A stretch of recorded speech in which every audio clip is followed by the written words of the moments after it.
All right. Me from South Africa. Yep. Big I mean. Yep. Galatasaray from FA Arena and Galatasaray again. Perhaps we'll. Oh, there's another Galatasaray. Fantastic. Yeah, that was 2000. That was UEFA Cup. Oh, shit show of a game that was.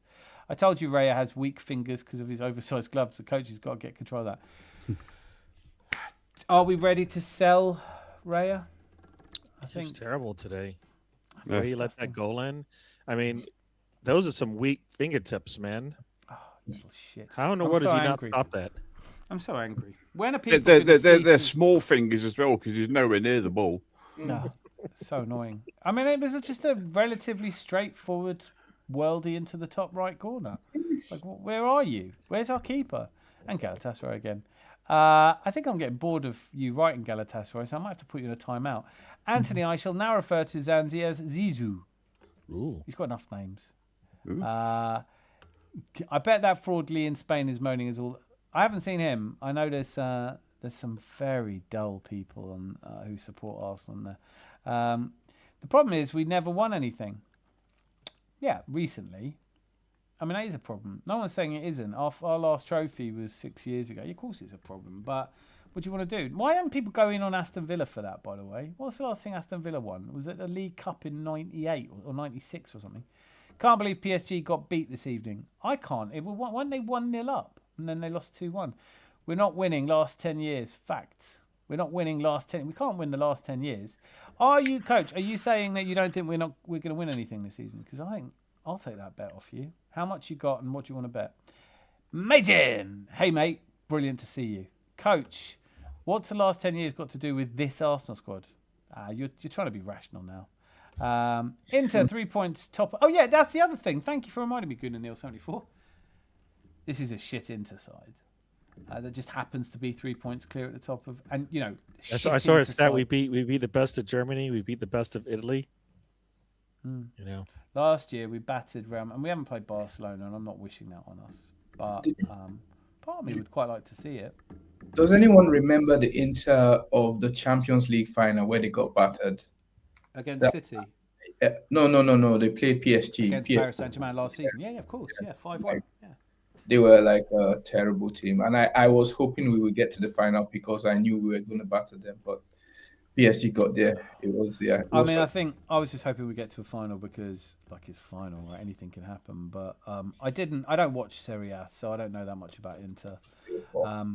I was looking forward to seeing them tonight, but Yeah. we were talking about Lautaro Martinez on Sunday. Would you have him? What's happened to him? Boita Dio, tactically we're built to sweep the UCL. I can't put my finger on what's different now because it's not making sense for me.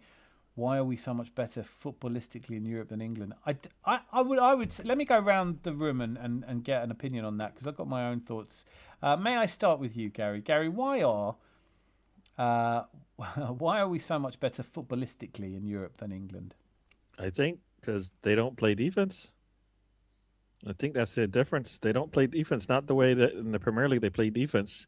If you don't have an attacker, you have some of the best attackers in the world, then you know what? Make sure you're sound in the back, sound in your defensive, responsibilities and all of that. And that's what we see every day. That's why we struggle in the league.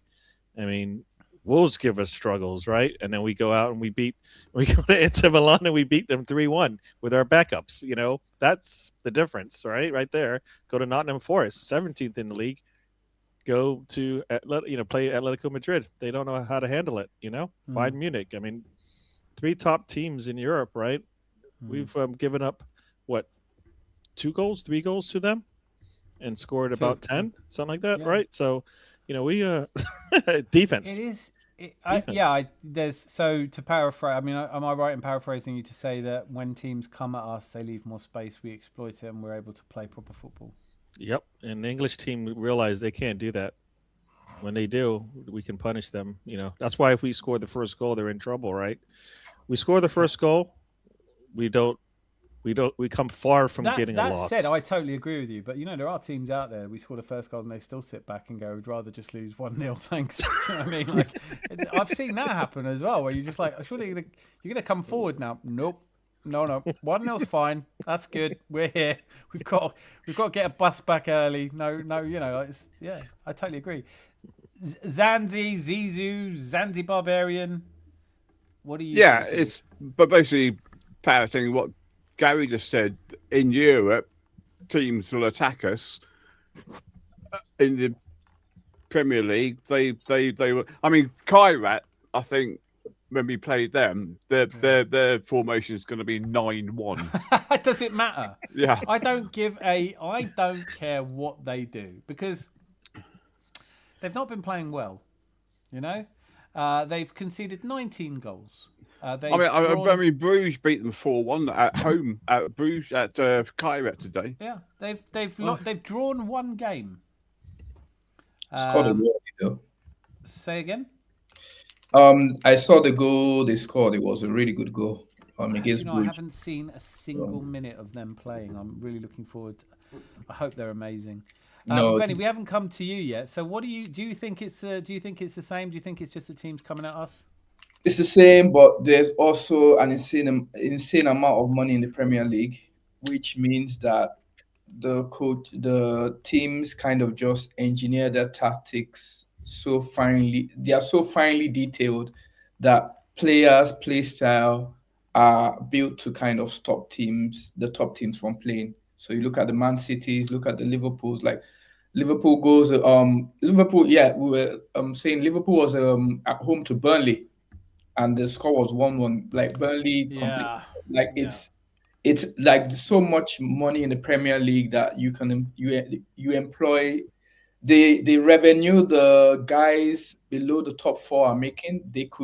They are making a lot more than top teams in other leagues. And I can also guarantee you that some of well, you can see in Europe, the English teams are dominant in Europe. Like Tottenham are fourth because it's the strength of the Premier League compared to other European In leagues. saying that we're dominant in Europe, I mean the Euro. I do agree with you. I think it's easy to agree with you. Last season's Europa League final was between Man United and Tottenham. You know, you had West Ham winning the conference, Chelsea winning the conference, but in the Champions League, we haven't been well represented as winners. Well, it's not. That's not entirely true. Well, yes, it is, but I would say it's not. It's the knockout is sometimes luck. But if you look at the coefficients, really, it would and the amount of English teams that the coefficients are because are given to teams that countries where the teams are strongest, and we have about I think 5 teams now. Yeah, that's you're like, absolutely right. The UEFA coefficient puts us as and if you look at all the teams in England, they all in the chance to get into the knockout or get into the playoffs. So like when you get to the knockout, it's a heads up. Like sometimes a PSG can beat you, sometimes a PSG or Bayern Munich can beat you, but most of the time, if you look at if you talk to pundits, if you talk to most people, they will tell you Benny, now you're telling the world that the Premier League is night and day above Europe. You mean apart from Norway, right? Because Norway, that's probably the coefficient, the next country to get, because we sent out our most expensively put together team of all time and couldn't even get a draw in Bodo. Or is it Glimt? Or is actually? I don't know if these are actually places. I think it means eternal something or eternal hope. I do need to read this out though, because right after he prompted a really good discussion, Boy Tendiers put, our open play is night and day from Premier League to Europe. It's not enough anymore to say the Premier League are all running deep blocks. Seems different now. Would even argue it's deliberately tactical. I disagree. I think what you guys have said up here is true so far. Look, and I wondered where he might be. Please welcome to the stage, Bad Audio Bobby. Terrible result. Oh, absolutely ridiculous result. You said we didn't score 14. And why didn't we? What's he doing wrong? What can we get at Arteta for? He's playing too defensively, isn't he? Just winning 3-1 like that. It was disgusting. I think he needs to go. He's gone. Mate, got in the morning, sacked in the morning. The Inter fans are singing it at him. I think we need Glasner in immediately. We need the posters ready for Glasner. Thomas Frank might be the guy, actually. I Do you think he's got some of the uniform already ready? To be fair, I was going to Yeah. say something to you as well. Actually, somebody's copied you. Oh, have they? What have they done now? They've there's now an Arsenal Arms podcast. Oh, good. So it's a flattery. So we've gone Well, from I'm not sensitive to that because, frankly, it's, when I used to go to Highbury, I'd buy a program, but I always used to buy the Gooner. That was the one thing I always used to look forward to. At least when it came out, I was always up there first to get it. So when I named the channel the Gooner, I thought, oh, someone's going to have to. It'll have to be Gooner 91. But I didn't know what I was doing. It's the fact that I was able to get the Gooner, then I started listening to the Gooner talks, and I was like, oh, other people have thought so. So you know what? Names are names. I'll have to check it out though. The Arsenal Arms. Why the it's Arsenal Dan Arms? Potts is. Oh, is it Dan Potts? Yeah, he set up one with Lee Judges and everyone. They do an Arsenal Arms like. Oh, late- no one will watch that. That won't be watched. You know, you take some of the Yeah. biggest names in YouTube. They can't compete with the Curtains. Have you seen the Curtains? What have Yeah, they got? absolutely. Nothing. I don't think they've seen my curtains either. Oh yeah, They your look pretty good. nightclub, your Yeah. your Benidorm background. That's it. I've got a Benidorm background. We've got young teenagers. We've got a mixture of everything. Got a lot. Well, keep it locked in here, guys. Please don't go over to the other one. Did you just say? No, you didn't. No, Majin, just so you know, if you click that link, it brings you here amongst us. Rare is great with instinctual saves, but if he has to focus on a save, he more or less fails to make it. Which is why we've conceded 2 goals in the Champions League, and it's not good enough. We've conceded too many goals this season. Yes, he's going to win another Golden Gloves, but that doesn't mean anything. Now, worst inter-team in history, played rubbish, terrible, terrible team. Wasn't know that the a team last shit- one we played when they beat us 1-0? That's supposed No, to they- was the they were worst brilliant. thing. They were brilliant. They were brilliant. Paris Saint-Germain won the Champions League, but that season we beat them, and everyone was going, yeah, but this isn't a good Paris Saint-Germain team. I beg to differ, though. So City are under no scrutiny to win trophies, even though they are in court with the league and an ever-expanding charges list, along with spending 500 million a year. They have spent 60% of the money that Arteta spent on building this squad in the last year. And people talk to me about it's a rebuild. So why are you having to do a rebuild? It's an absolute joke. But I also heard, and I've heard different things. Stefan Borset, who's always on TalkSport, former Man City financial director, he's saying that surely this has to be imminent. The results of this case have to be imminent. But earlier in the week, I think it might have been yesterday, it might have been today. Forgive me, it's all a blur for me. I heard that they might not release the verdict on the 115 or 130 or however many charges there are until next year now. We might wait another year. In which case, I'll have my grandchild on my knee saying, they've finally had the 4-point docked now. And who have? Manchester City. Who are they, Grandad? Oh, that's right. No one remembers them anymore. Sean Goater still plays for them. I'm predicting Premier League EFL Cup this season. That's the logical double. Is anyone feeling frisky enough to suggest that they think that we're going to win the Champions League? And actually, let me start with you, Bad Audio Bobby, because you missed out on being asked why. Because Boy Tendia has put some really good questions in. He just wants to know, why is it so different in Europe to the Premier League? I think the lineage, and so for example, when you get to that stage in the competition, so if we look at ourselves being at semi-final stage, I know we're 7 points ahead right now. We're going to have fixture congestion compared to the Spanish teams, or Bayern Munich, for example, who would have walked the league. So a lot of the teams that we meet in later on stages are in more favourable positions within the league than we are. Can I throw a spanner in the works with that argument just really Of course. quickly? Do you remember when we went out of the Europa League and we were in a title race against City, and I was like, good, because we don't have a squad to fight on 2 fronts. But then as soon as we were only playing 1 game a week, we went out of our rhythm. They were going for the treble and they carried on winning, and the momentum was with them. I understand your point. It makes perfect sense. But is there a truth to the fact that you're better off not only playing one game a week in the run-in. You just want to keep going because when you're winning, the players don't get tired. But as soon as you're having too much time to think about it and train, is there an argument to say that actually we might be better off just playing and playing? I think it's better to keep playing and playing, but I think if you've got a bit of a breather, just say, for example, Bayern Munich have already won the league and they're coming up against you, they've got no desire to play a Harry Kane or any of those players for that game. So they're just a bit sharper. They might come on off at 60 minutes, whereas we might be up against it at that point in the season. We don't know at the minute because we're obviously 7 points ahead. But I think that's part of the reason. And I think we've probably, in the stages when we've gone later on in the season, this is the first time we've had a squad. So when we look at kind of last year when we played Munich and Madrid, we didn't have a squad at all.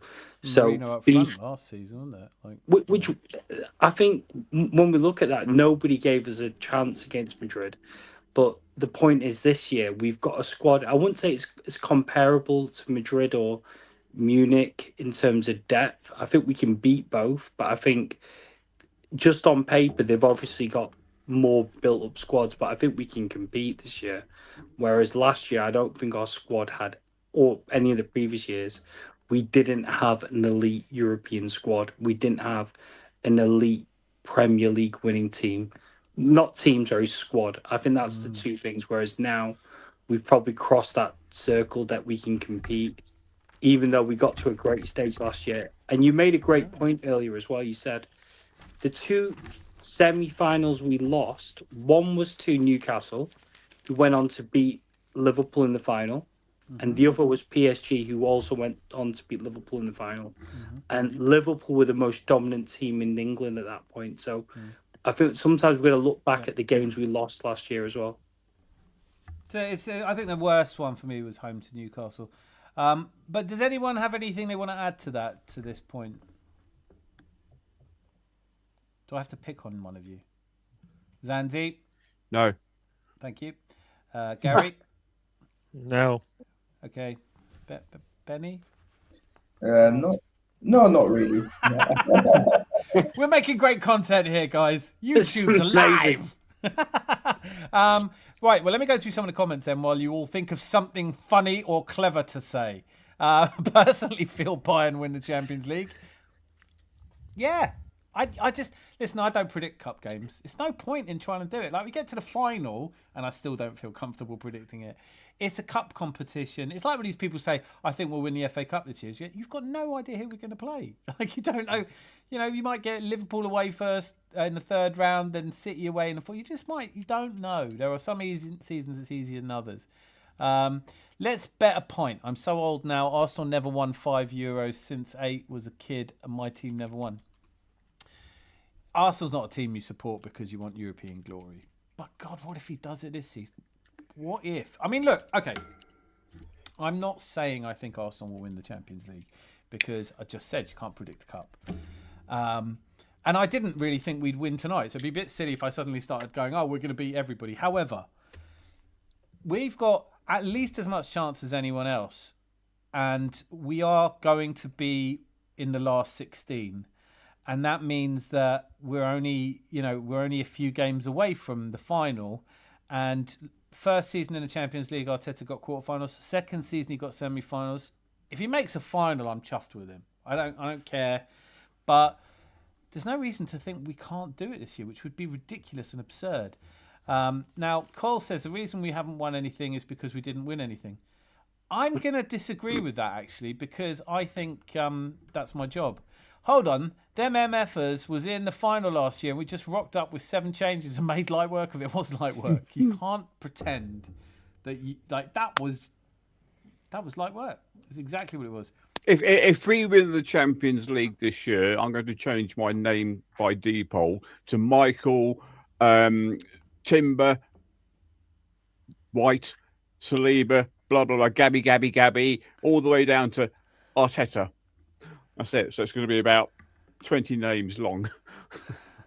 I want to know what your bill will be for getting your surname printed on the back of your shirt. Mm. We'll, I'll just put MA on the back of it. See him. He's gonna get a biro. What are you on about? Yeah. Coach Jordash, Arsenal don't win shit. That's the harsh truth. Are you saying this year you don't think we're going to win anything? I mean, I think if you just watched Man City play Bodo Glimt and get turned over 3-1, it could have been 4-1, and never looked like. I mean, so do I you don't really think they that's catch up? such a big deal, though, is it? Really, because they get to see the Northern Lights tonight. They do, and I bet they got to see some explosive lights in the dressing room after full time as well. I don't know how Imagine them many all more looking meltdowns forward Pep's to gonna see the lights afterwards. I think it's lights out at Man City. I think Man City are quite lucky that they have Wolves on the weekend and not Liverpool, because then they would. I think they're in a run, but I think they have the right team to kind of get them out of that like dip that they're in. Yeah. I love that point. I feel like what I'm doing is I'm just disagreeing today. But here's my thing: like, you Does wanna. Bodo beat Wolves? No. Yeah, What do you but mean? They're going to be European champions. What are you on about? If they I could mean, beat City, they won't qualify obviously this year, but in years to come, maybe if look, Man City against Wolves, I'm. This is where I'm at with it, because you're absolutely look. No, not one of us is putting our hard-earned money on Wolves to win that game or even get a draw. But then I didn't think that Man City would struggle away at Old Trafford. I didn't think that Man City would draw at home to Brighton, at home to Chelsea. I actually did. Remember us debating? I was the only one that gave Man U a chance. You did, to be fair. Yeah, fair. All right, fair. No one would have thought they'd have lost to Bodo, though. Really? No, I never thought that. I remember going to the Emirates a couple of years ago when we played Bodo under the Emery era, and it was the fans were so nuts. I think that was the game I went to with my brother. I think Emil Smith Rowe played, and He did, yeah. it was Bodo. I have seen Bodo. I swear to God, I'd never heard of them, and I realised I've been to see them. I just don't And they had the population of the town. The chap was telling me they were the nicest guys. It was so loud. And he goes, "It's 6,000 people." He goes, "It's like a ghost town." I was like, "Oh my God!" And you're out. And he goes, "This is why we're just happy to be here." Yeah, and then that's the good thing about football, isn't it? When we're talking about it's 15 miles north of the Arctic Circle or something, and it's like, you've got. I love those stadiums where the building looks like it's just some flats. It's just like brilliant.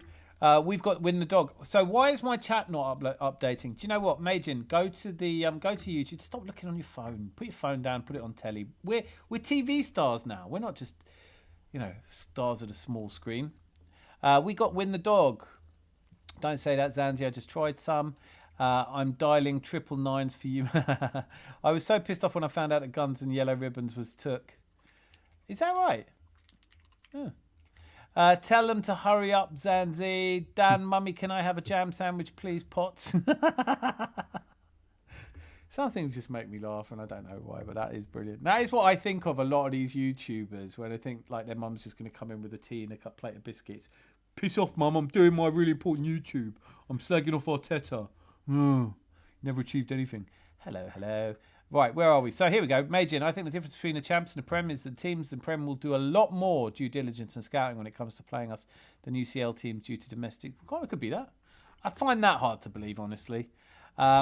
We have a solid, experienced squad with depth, all coming through injuries. I have followed Arsenal for 50 years, and this is the strongest squad I can recall. Guna70_NS. I don't know if I can say it's the strongest. I think for me, once they've won the league, they'll be the strongest. Till then, not sure. Make sure you're subscribed. We fell away last 3 seasons, but we didn't have the depth where levels didn't dip. Right, okay, so first of all, we fell away in the first season we were going for the title because we had young players, no one knew what they were doing, and it was all got too much for them.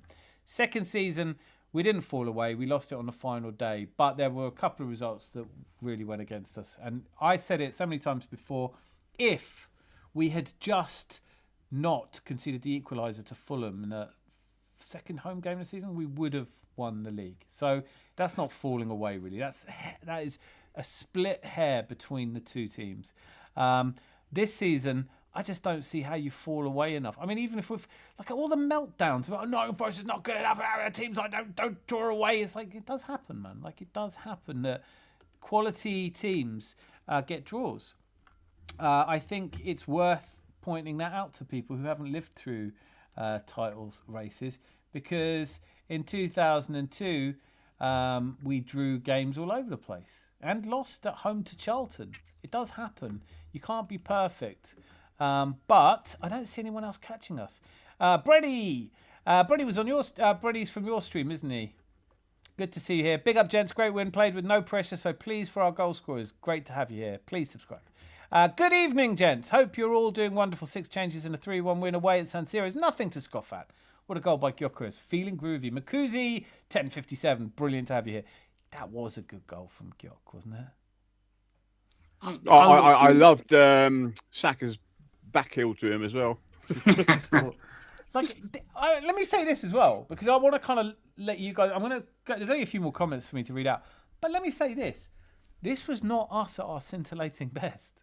Like, we played well, we had energy, but I think we had another gear to go to if they'd really come into it.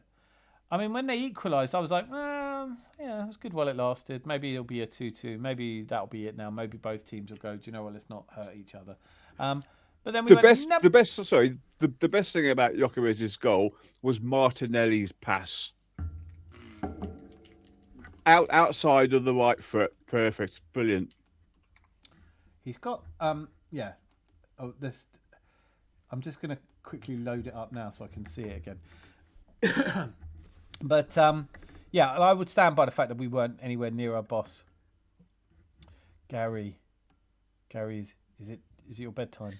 I'm going to have to go, yes. Thanks for having me, Dan. I definitely enjoyed Gary, being leave on the with you curtains, guys. though, yeah? I'll leave the curtains. I'll leave the curtains if you want me to. I'll leave the curtains. I'll do it. Yeah. Yeah. Could you move out the way, mate? I love it. No, great to see you, Gary, and hopefully see you Sunday, if not before, if there isn't a stream before, I'd catch you up. Be lucky. He's muted himself. I don't know why. Himself. Yeah, so he doesn't get dragged. Oh, look, I've never seen him without the headphones on. I know. You know why Gary's drifted off so quickly? It's because he's just heard you need to do a predictive 11 for Man United game. Yeah. Do you know what? I'm out of it. We're not doing that tonight. I can guarantee that. No one's got a Scooby who's playing anymore. So where are we at? Let's have a look. Only ones that can beat Arsenal are themselves. Manager better let them play on Saturday. No Miyagi do football tonight was Cobra Kai football. Ooh, love it. And it's hi-ho Wolverhampton everywhere you go. The ones you are showing on screen are not on this chat. No. You're all coming from different places. It's okay. Look, the ones on the screen are on the screen, and all of the ones I can see are on the screen, and that'll do. There's a stadium somewhere carved into a mountain. Looks epic. Forget its name. It does update. I think you're good, Majin. See the stronger squads. 2001, 2002 was a squad of warriors. Well, obviously, I immediately, my mind goes to the Invincibles, and I'm not saying... We'll just have to see. You judge a squad by its silverware, don't you? Wasn't Stefanos in that squad? Wasn't Igor Stefanos in that squad? 2001, 2002. I think he was in that squad. Yeah, he might have been. I don't know if I know Pascal Sigan was in 2004. No, yeah. I don't think a squad with Egan Stefanos is the strongest squad. With respect to Egan Stefanos. Well, you know what? 97, 98, there's a lot of players people forget altogether, right? Like, I know when we signed Remy Gard, I think he was technically Arsene Wenger's first ever signing, because Remy Gard spoke English and he knew he was signing Patrick Vieira, so he wanted to have someone there to look after him. That wasn't a great player. Gilles Grimondi, I have my own moments with, but like he's not a great player either. So I don't know. Like it is kind of. I don't mind the conversations about who's a strong. It's a pub. Like you're gonna have these conversations, but right now it doesn't make any difference to me who has a stronger squad. But Guna70_NS says stronger squad with respect to almost having two players in each position where the level does not drop in. I think It's a fair argument. That's a very good point, to be honest. That's a very It's a good f- point. It is It's a not fair. about the ceiling, it's about the floor. If the floor's risen to a higher level, Yeah, I mean, if you that's look when at the squad comes into a position, doesn't it? Yeah, I 100% agree with that point, and it's one of the things that I said this after the transfer window in summer. I was like, the difference, what Andrea Berta seems to have done is gone, what do we actually need? I'm going to go and get it, rather than going and buying players that are all kind of razzmatazz. We may be a little bit lighter than all of us would like up front and on the left side, but I don't see any other positions I'm truly worried about. Like the thing about Mark Gahey, people saying Mark Gahey's coming. I was like, I don't really. He's not going to hurt your squad. He's going to improve it. But I'm surprised no one has pointed out that the draw against Nottingham Forest last weekend might be related to Arsenal playing 2 games in the preceding 8 days while Nottingham Forest had none. Thank you. More Leaky Texas. It makes a really good point. Man City, all of these teams, you watch. This weekend will be another tough weekend for everyone because it's so hard to play these games. You know, I'm not trying to make excuses ahead of time for Man City when they take on the mighty Yam Yams, but coming back from Norway with a defeat, bad mood, players pissed off with each other. You know, they play on. Do they play on Saturday? No, there's Sunday, isn't it? They play. I'm gonna have to check though. Do they play on Saturday or Sunday? So their game is on the 24th, so that's Sunday, isn't it? Yes, Saturday. No, Oh, they're on beg pardon, Saturday. it's Saturday. So that's not fair either, is it? So they've got to play on Saturday. They've not had enough rest. They've got a thin squad. They've got no money to rebuild and a manager that doesn't. Oh, hang on. No, actually, that's a load of bollocks.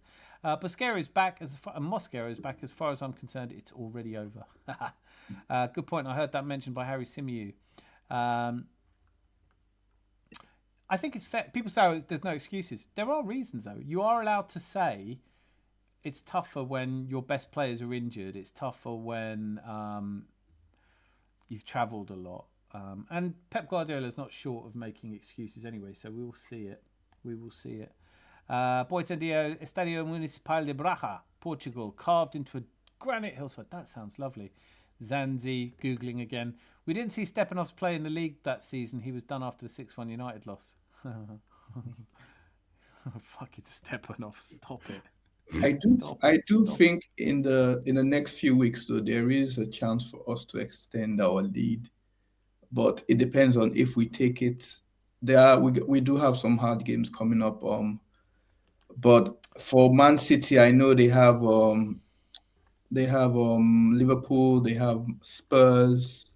Yeah, I know, right? What is it with Spurs and Man City? So their next games, obviously, Wolves. Wolves home, Spurs away, Liverpool away, Fulham home. Yeah. Liverpool away is their hardest game in any season. I think they've taken 5 points from the last 5 trips there. So you'd expect them to. The best you'd hope for is a draw. Spurs away is only marginally better for them. So if they draw those 2 games, like here my reasoning is gonna come again. I know you're not, probably nobody's gonna say it, but it's kind of like the Man U result. I think Thomas Frank is under enormous pressure, and he's going to need another coffee. Exactly. That result, if he doesn't get a result against City, I think he that's the end of his job, because I think they've been doing it game by game, but like if they lose to City at home, there is no way back for Thomas Frank. So he needs to win that game. So there's going to what you're saying though seems to imply you think there is a way back for Thomas Frank from here. Well, yes, if he beats City at Spurs. You think Spurs fans expect to beat City at Spurs? Do they? Well, away, yes, but not at Spurs. No, home and away. Their home form hasn't been really good this season. No, Spurs' home form is never any good. It's been like 3 wins in a year. But I'm saying against City, all bets are off. They expect to beat City. Well, yeah. They expect to beat West Ham. Let's be fair. Yeah, But well, yeah. That was the beginning of the end, right? Like he's now gone. he's on He's one. gone. He's gone. Yeah. He's gone. Any other team with really good supporters might be able to go, do you know what? Let's give the guy a year. What have we lost anyway? You know, we're not going to win anything. He's got them performing in Europe. Yeah. Well, no. That's an illusion. Because if you look at who Tottenham are playing in Europe, they've had a really kind draw. They've had FC Copenhagen, they've had Braha, they've had I think they've had Bodo Glimt as well, like Monaco. These the are mighty Bodo Glimt. these are. Benny, you're in Germany. Dortmund are not great at the moment. No, but they got a guy sent off after like 10 minutes. Like that was the 10 minutes. Oh, I didn't realize it was that early. I must admit, I didn't know it was that early. They had a player sent off, and that was the end of the game. There was nothing. Yeah. Like they've been. I didn't. It was a 26 minute. Yeah. Svensson, Like early on, just fair. Can I point out that 2 seasons ago, when Spurs were at home to Man City in the last game of the season, no one was expecting them to win, not even their fans. Zanzi, thanks for bringing up that nightmare again. Yeah, what a brilliant moment. Oh, Son's still on goal. Yeah, exactly. Yeah, fine. He's really good. Shithead. I was in Braga when we lost. I know we've won nothing yet, but it's all encouraging signs. Listen, no one's won anything yet. Can I just be Captain Obvious for a moment? When people saying, "Oh, we haven't won anything yet," who has? No one's won anything yet. That's why I thought it was odd that they sacked Xabi Alonso, because you know what, like. There's still a lot to play for in La Liga.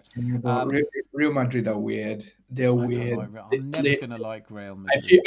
I hope there are no Real Madrid fans in the chat, but I feel... I hope there are. I hope there are loads. I want loads of Madrid. Just such a delusional club. I feel they're such a delusion. Like I know they have European heritage, and they think they're entitled to win everything, but the standards keep changing. And if you don't change your squad based on that, you're going to get left behind. And they are getting left behind because, fair enough, they won 5-1 today against Monaco. But like, does anybody honestly see them get into the semifinals this year? Like with that team, because they haven't changed anything from last year. For me, I mean, I haven't seen them play enough to have an opinion that's worth anything. But they are, they've won. I don't know. Is the honest answer? I mean, they were big tonight against Monaco, but I don't know how good Monaco are, and I'm guessing not very, because Monaco Monaco are Tottenham's level. I don't think you need to be rude about Monaco. Do you know what I mean? Like, I think you take that back in case we've got any Monacans here. Okay, because they're minted as well, so they'll have lawyers. Don't be calling other fans Tottenham. There's only one Tottenham. Thank God. Bobby Terrible Audio has entered the studio. What are you doing going and coming back? This is a new thing. At least if you're going to go and come back, want the proper background from you. Oh, we've lost Gary. Gary's cut out. Was that a technical thing? Did you get booted, or was that your side, Bobby? I think I got booted, but the audio was really playing up. It was like scrambling like a Dalek for a minute, but now it seems to be okay. You've gone robot voice again. You've gone robot. You're bad audio again. Yeah. I'll be the most terrible. Just say exterminate. Just say exterminate. Exterminate. Malt Licky Texas says, Benny, that was the reason I personally thought it was not a bad result, especially when Man City and Villa lost. I didn't think the Nottingham Forest... I predicted it, by the way. I did say we would draw with Nottingham Forest. And I don't think that's a bad result, because even with that built into my forecast, we still finish on 89 points. Actually, at the moment, we're tracking to finish on 93 points. I think it was with the way we played. I don't think I had a problem with the result myself. I think it's the way we played within ourselves, didn't we? I think it was the way we played. But then there was a massive overreaction from people. But you expect it, don't you? You expect a massive overreaction. It's Arsenal fans. Do you know what I mean? Like, you will hear the same thing. We haven't won anything yet. We never win anything. We always bottle it. 7 points leads not enough. Man City could still come back. Aston Villa could still come back. And then you go, it's like all these other teams are desperately trying to just. I get when people say this league isn't strong, but here's a really good point from Boy Tendio. He's saying, I reiterate, everywhere I go, this is the hardest iteration of the Premier League I've ever seen. I totally understand what you're saying, but it's the kind of comment that makes people disagree with you before they've had a chance to think about it. I think what you're saying, and I know what you've said before, and this is how I interpret it, please correct me if I'm wrong. You don't look at any of the games we've got coming up and think, definitely going to win that. Man United at home, obviously they've just had a great result against City. Leeds away, these are capable sides. Sunderland at home, Brentford away. There's tricky fixtures coming up, but I'm totally confident right now. I'm totally confident. Red Star Belgrade, now that was an experience. I bet it was. Yugoslavia's brilliant. Oh, former Yugoslavia. Boy Tendia would be nice, but with a capacity of just 30,286, I can't see it. And considering most of our games in January were away and we've qualified for the next stage of the Champions League, confirming top 2 places, 7 points. We've confirmed top place, right? As good as Bayern are, they have to win 4-0 or they have to accumulate 8-0 better goal difference to be 1 point. And then we have to get beaten by Karabakh as well. Karabakh. We need to lose Karabakh. At the Emirates. Not Karabakh, Kairat. Sorry, like you've had me going there. Kairate. Hi, Karate. At the Emirates, which I do not see happening at all. You'd get good odds on it. I mean, if you did wake up and have a dream. A great panel, love it. Miss Melina, well, you should get on here. Like, we miss you, don't we, Zanzi? We do. I want the scene, the stone in the background and the trophy being lifted in the night, lit up with the floodlights. Oh, mate, don't get me going about. Do you know what? I don't give a shit who lifts the trophy or where they lift the trophy, home, away. I'd love to add another one to the song, right? But all I care about is this parade. I am so fired up for the parade. Would you want to see Gunnosaurus lift the trophy? Oh, yes, I would. You know what would be really nice? Oh, also Gunnosaurus. You know what would be really nice if we could wrap it up before the Man City game. I know it won't happen, but no, that's not going to happen. I say not going to happen. Actually, I have to review my entire position on this just because Man City is so shit at the moment. At the Etihad, that would be like the 18th of April. Nah, can't see it. There's another 5 games after that one. You know, Newcastle at home. I think is the Fulham at home. Do you know what? The Emirates, I'd love to see us win it at home because it's great that you won the league at Stamford Bridge, you won the league on White Hart Lane and Old Trafford, but really you want to win it in front of your home fans. Those fans deserve it, man. I love our support at the moment. It's a movie. Yes. I think we have a higher chance of winning the UCL than the Prem. Do you? Really? Who do you think? Well, so if we have, well, who might win the Prem if it's not us? Do you still think that it's a City? Look at this at last. Guna 70NS, you're in Gary's chat. DWG, the comments on the screen are coming from the Guna channel chat. I think you are as well, Rosie. Bobby, you sound like a Dalek. He's gone. You've scared him off, Rosie. Rosie's here, thank goodness. Well, she's there and here. I don't really know what's going on anymore. But thanks for confirming. Good morning, evening, or great evening. What am I doing now? He's back in the chat. Apologies, guys. Nobody needs to hear from a positive Dalek. Can we get Miss Melina on, please? I'd love that. We always have great streams with Miss Melina. Where's Rosie? She's on Gary's channel. Strange things afoot, but all good that we're all here in the pub. So I am interested. There's a few people who've kind of been in the chat tonight talking about how we might not win the Premier League. Make it make sense to me. Who is it that they think is going to win the Premier League? Because, Benny, you were just talking about this, the teams they've got coming up. Before... PTSD. Yeah, that's all it is, isn't it? That's the only thing it can be. It can't be anything else because Man City genuinely, I think, beat Wolves at home. But then I don't know if the City I've been watching, apart from the City that played Exeter, which I didn't watch, and I'll give them credit for their win against Newcastle, but it's not like Newcastle are in great form. But Spurs away, Liverpool away, Newcastle home. There's plenty of banana skins and Chelsea away, and then they play us. So I say if they drop, say lose two more games. If Man City lose two more games, they've lost 7 games this season. Only one team in Premier League history has won the Premier League losing 7 games. It's a big ask, and it doesn't. Aston Villa aren't going to do it. Can we all just agree on that? Yeah, I agree as well. I mean, Oh, Aston Villa. you Why know do you what? think he had that meltdown? Do you think it's because they keep trying to sell players out from under him and they're not buying anyone in because of PSR? You mean Emery? Yeah, Unai.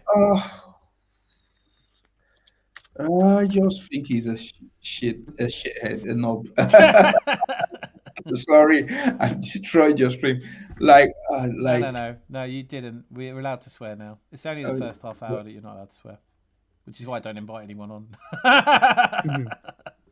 It just for me, he's an all right manager. Like when he gets to like really high expectations, he starts to kind of he had it at PSG, he had it at Arsenal, and now like the moment he PSG, let's be real, he was a failure at PSG. When he like has these high expectations set out for him, he starts to buckle up on that pressure. I've never seen him like he was after that result. I mean, that was the weirdest interview I've ever seen. But I felt like you were almost on a bit of a hear me out there with Unai Emery, because the narrative is he's a much better manager than Mikel Arteta. And when you ask people why, he says he's one. But these are just true Arsenal fans that like want. Yeah, because you feel like saying to people, you know, he's older, right? You know, he's been around longer. Exactly. It's not like he's managed some big teams. I don't have a problem with Unai Emery, but I do have a problem with everyone telling me he's better than Arteta. I wouldn't swap. Please make sure you've pressed the like button and subbed. Can I ask you a question? I was gonna I had on my mind after the match. Who would you start against Man United? Oh, fuck no. Striker. Don't know. Ramsey? Well, I honestly don't mind. I mean, we could put any 3 of them on, couldn't we, up front? No, we couldn't. Possibly not. No, possibly not Kai, but I don't know. From tonight's performance, okay, let me narrow it down. From tonight's performance, who would you start against Man United? How do you pick? It's so important. I would probably go with Jesus. I don't know if he's right. Yeah, I'm different. I would go with Gyökeres.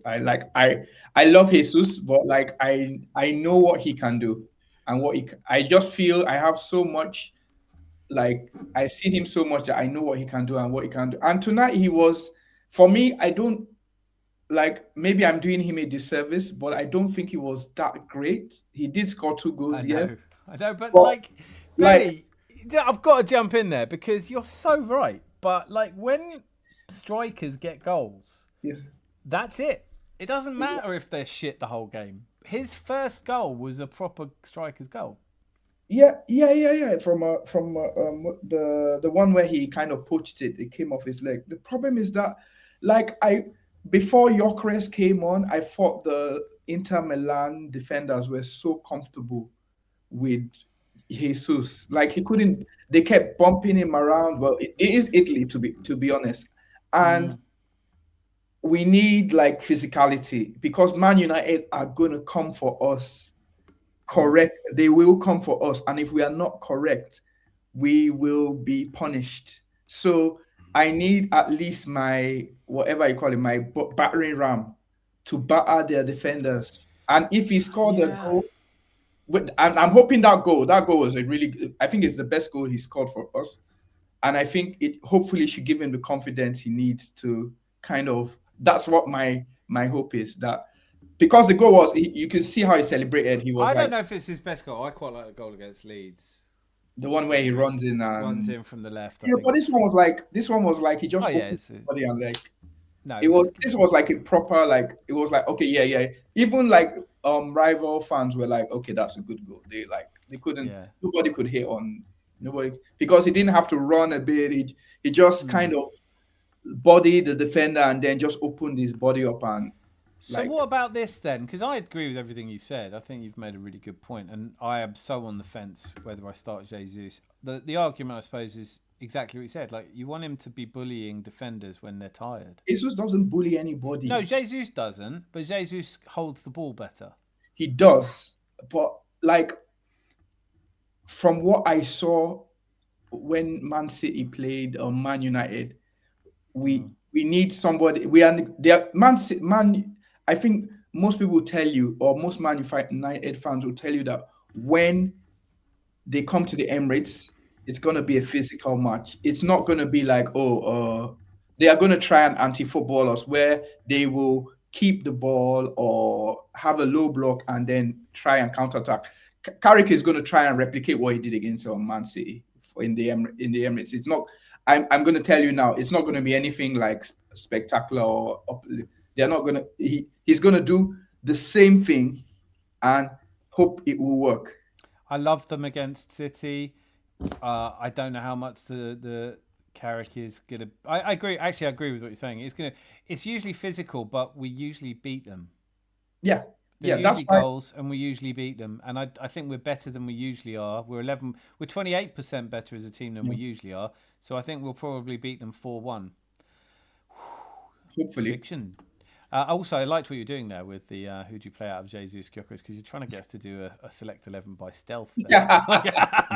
And just out of interest, who would you play as right back? Are you going to pick Eze or not? Oh no, I'm not. Odegaard's back. Eze.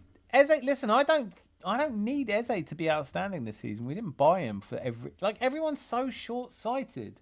So let me go through some of these comments, because some brilliant ones in here. So I'm not. Rosie, Queen of Scotland, woohoo. He had a meltdown because he's a chap. I be honest, I don't mind Unai Emery. You can't really not like someone you don't know. I don't know the guy, so fair enough. But I love this comment. Bad audio, Bobby. Somebody taped over his Bond tapes with American car videos. This is a reference to the fact that Unai Emery is basically Alan Partridge. Can't stand him. Not one bit. Horrible man. He divides opinions in people who hate him and really hate him. Gyökeres is way too much load on him in a short period of time. Interesting. I like that he scored coming off the bench, though, because it tells you a bit about his character. And he looked busy and he looked lively, and I liked it. Martinelli, I was in Jose sent a little gif of a roadrunner, and I just thought I love him, but he is beep beep. Clock enders, he's done well for Villa, though. Give him that. Yeah, he has. He definitely has. But it's Villa, isn't it? I get the reference. Yes, I am right though. It's an Alan Partridge reference, isn't it? And I totally agree. I have thought this for a while now, that Unai Emery looks like Alan Partridge. Sandeep Deal, 5761. These @names are just crap, aren't they? But that's not meant towards you, Sandy. I'm delighted you're here. Slabherd versus Viking Vic would be a good battle. Yeah, but I think the thing about Gyökeres, like you were saying, he looks like a big tough guy, but he bounces off people all the time. I haven't seen a physically strong Victor Gyökeres yet. Maybe it's because he hasn't got full fitness. To be fair, he has started to kind of look trimmer. Today, some defenders bounced off. Today, literally one of them was on the floor, holding his face when. Yeah, that's Italy, though, isn't it? Just went through. So yeah, but that's Italy. He's getting trimmer. He's not as big as he was at the start of the season. So I think he's getting there. Well, no, I'm not going to disagree with that at all. But I do think that I like this. Like today, Mortley Texas says, like today, start Jesus and bring on Gyökeres against Man United on Sunday. Remember, we've got a bench. Who we start doesn't have to be who we finish. I don't think this is Pep's last season. He's got nothing to prove now. He's won everything. I think it is. I think he wants gone. I think he wants to go. He's given up everything for Man City. And there's a point where you look at it and go, it's like if you're playing Football Manager and this is the season you're in, you are considering a bit of a crash restart, aren't you? Maybe did I saved it at the start of the season? Maybe I'll just go back to the start of the season, and then you go back to the start of the season and it pans out the same way, and you think, oh fuck it, I'm going to Crystal Palace. I don't know where Pep goes next, but it'd probably be South America. But he doesn't have a big budget, but it works for him. That's not true, man. Don't be saying that This is really drives me mad when people go, Unai Emery hasn't had a big budget. Look how much they've spent. Unai Emery has spent money. He spent money at Arsenal as well, by the way. He spent 170 million at Arsenal. People never say that. Hey, Lucky Singh is here, and we were just talking about your team coming to the Emirates, and I predicted a 4-1 win. Great game, wasn't it? The City game was brilliant, but the Inter game was better. Benny wants to sleep over if he's going to if he's going into predicted 11. Well, we've got a basement. Why are we supposed to care about Emery? Did he win a trophy at Arsenal? No, I don't care about Emery. I just think that it's all the people who don't like Arteta, isn't it? We should have stuck with Emery. Not one of them wanted Emery when we sacked him. Boy Tendio, you're far too sensible, rational, and intelligent to understand the machinations of the moody Gluminati. Fulham after Oscar Bob for 30 million from Man City. I'm surprised. I like Oscar Bob. He's just been really unlucky with injuries. I do like Austin Bubble. Yeah, he looks good. He looks good Just to me. can't stay fit. He's been really unlucky, hasn't he? Yeah. That's it. I would have thought they'd let him go on loan though, but I can't make sense of Man City's transfer policies anymore.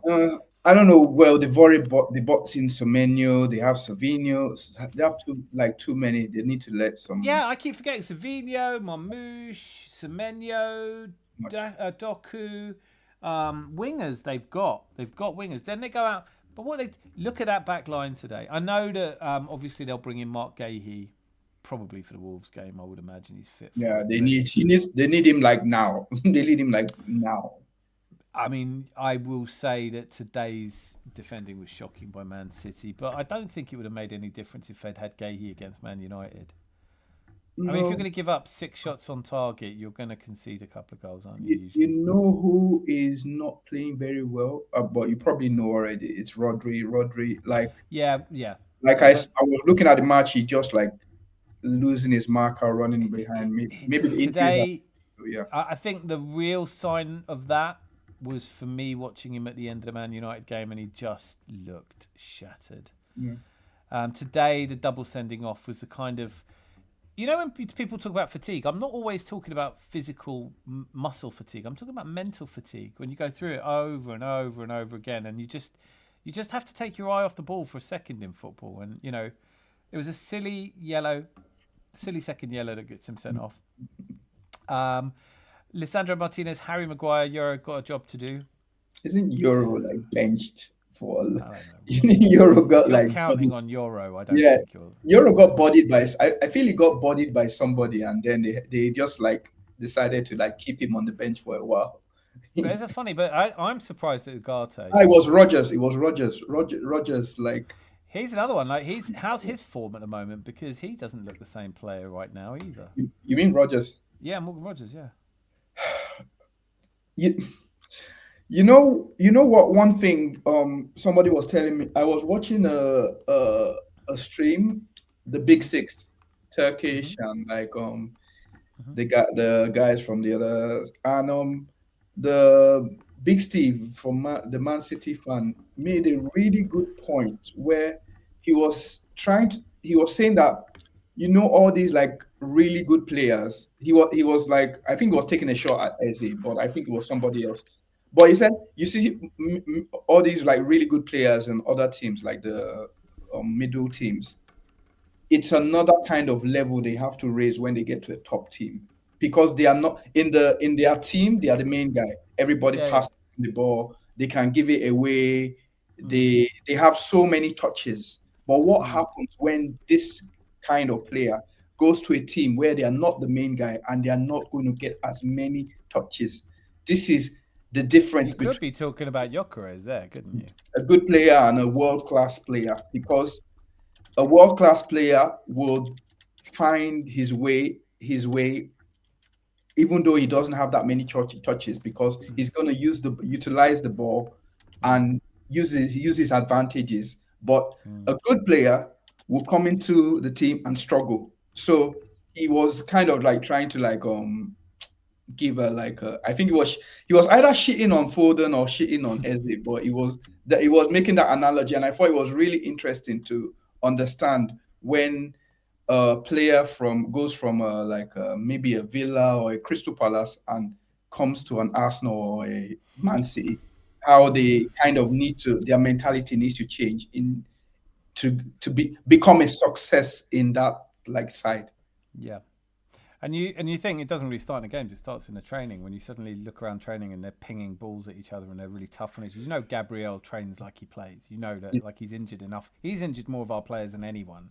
So like I want to say a massive hello to the Mr. Arsenal podcast. Ryan's here. Thank you so much for being here. Quality panel, quality chat. This is what we wanted. Thank you all for being here. Rosie says, how are you doing? Lissandra Martinez might...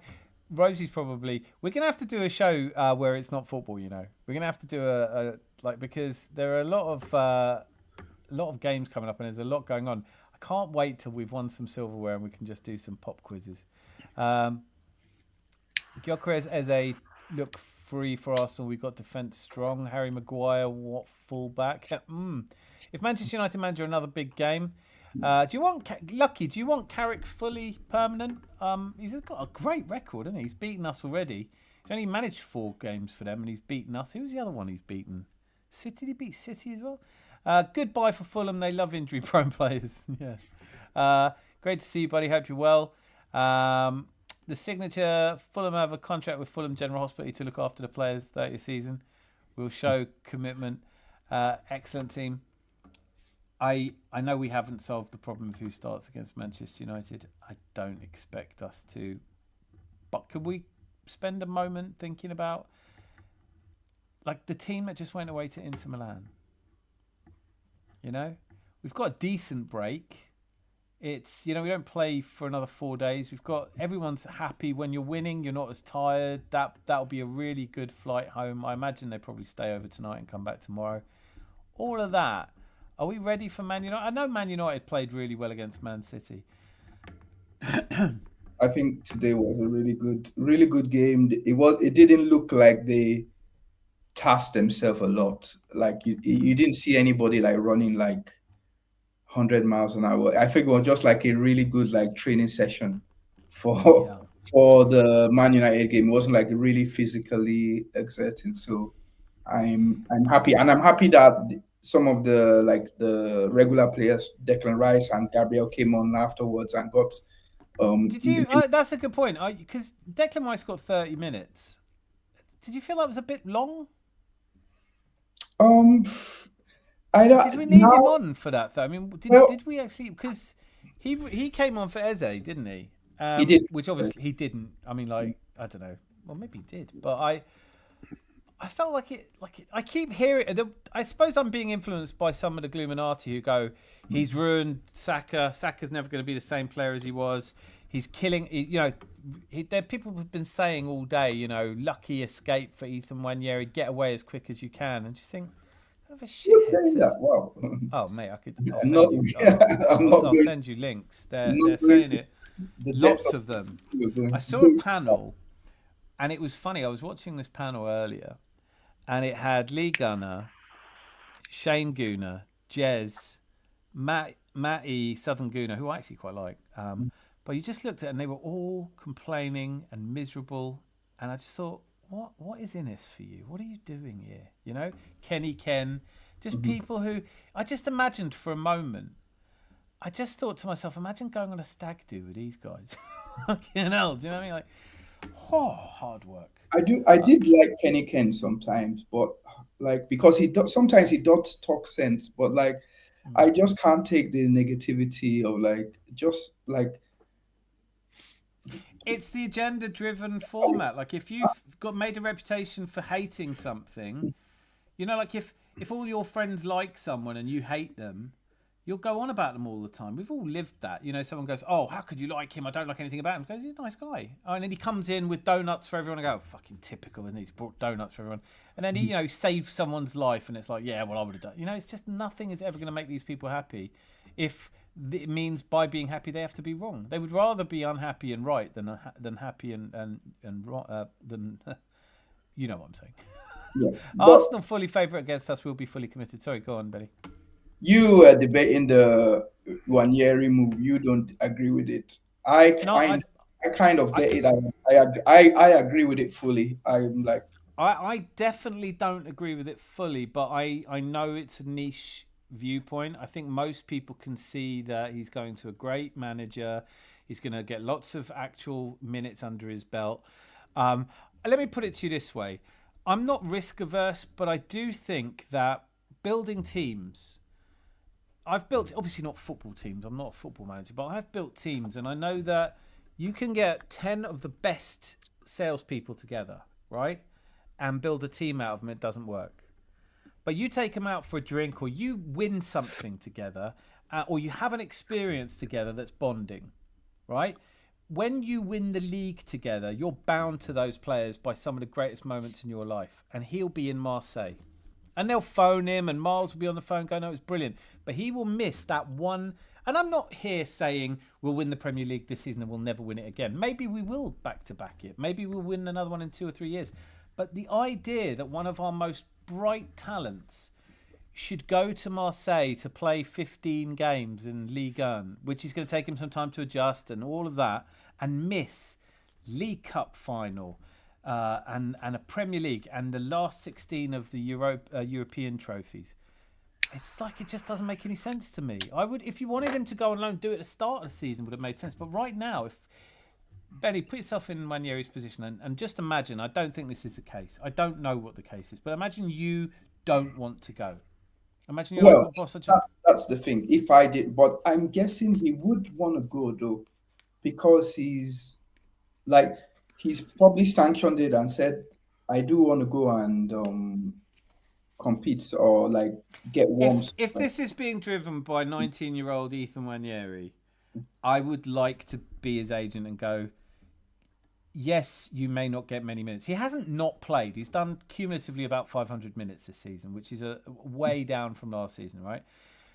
But yeah, I think it's enough for a Premier League medal. No, he'll get a medal. Yeah. Getting a medal is brilliant and deserved. He deserves that because he kept my spirits up last season, which was a bit of a shit show, and he was probably our brightest player, and I couldn't believe he didn't play him even more. But he got about 1,500 minutes last season. I get it. He'll get a medal. It's not about that. It's about, can you imagine a better memory than being in that dressing room when you've held that title aloft and knowing that you're in the semi-finals of the Champions League? All of that, he will just be watching from the sidelines, and I don't think that's fair. Or even being at the Emirates when the title's given to us, That's and he's watching it on TV. Yeah, well, I'm sure he can come back for.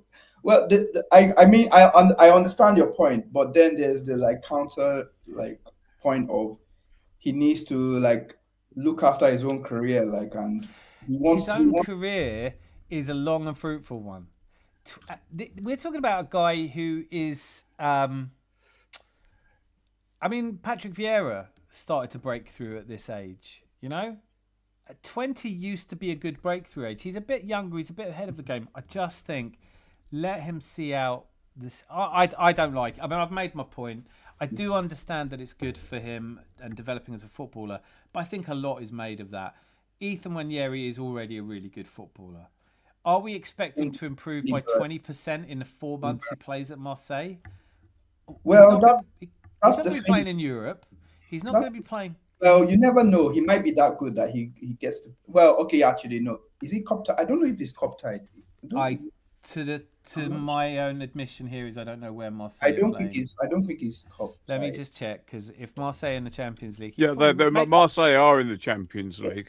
Right, yeah, in the Champions League. Yeah. But I think they get wiped off after this round, right? Maybe, but then do you think Marseille are winning all the way through to the final? Then do you think who's got a better chance of making it to the final? Marseille. We're all kind of. I mean, but also wait. Just one point. The thing is that, like, I understand what you mean, but like, if Ethan is like hungry for minutes now and wants to kind of keep himself warm, it's not going to be at Arsenal because there are so many players ahead of him, and you have to understand it's the World Cup year.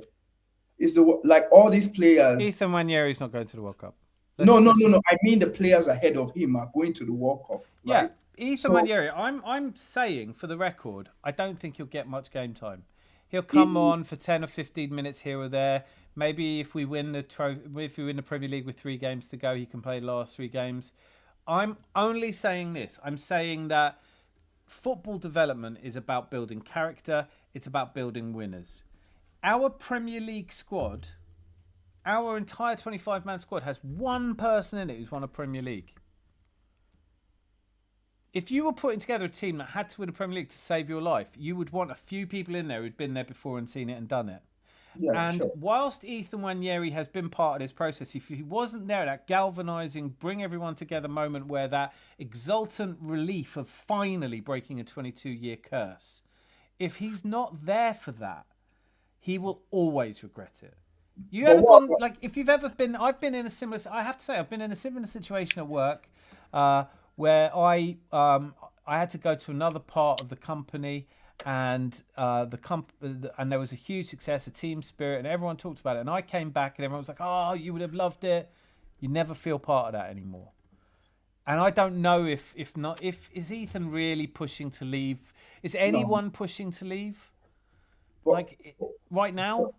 But don't you think he can go to Marseille now, play maybe 15, 16 games, become a better player, and then it benefits us? Like, no doubt about whatsoever that he Think can about- happen. But could you at least concede that he might go to Marseille and not get game time and not fit in? How many loan players have gone to other clubs and you think they're going to do really well?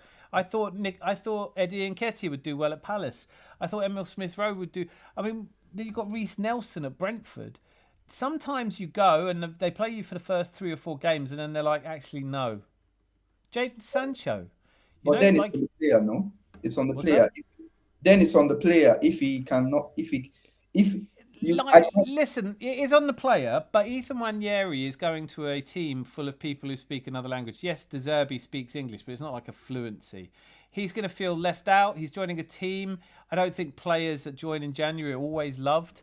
They'll give him a chance. The fans don't know that much about him. He's not going to be that. I just think this is not going to develop him as much as being in that dressing room when we lift the title. And that's my only point. Do I think how much he could learn from De Zerbi in 3 or 4 months? I don't know.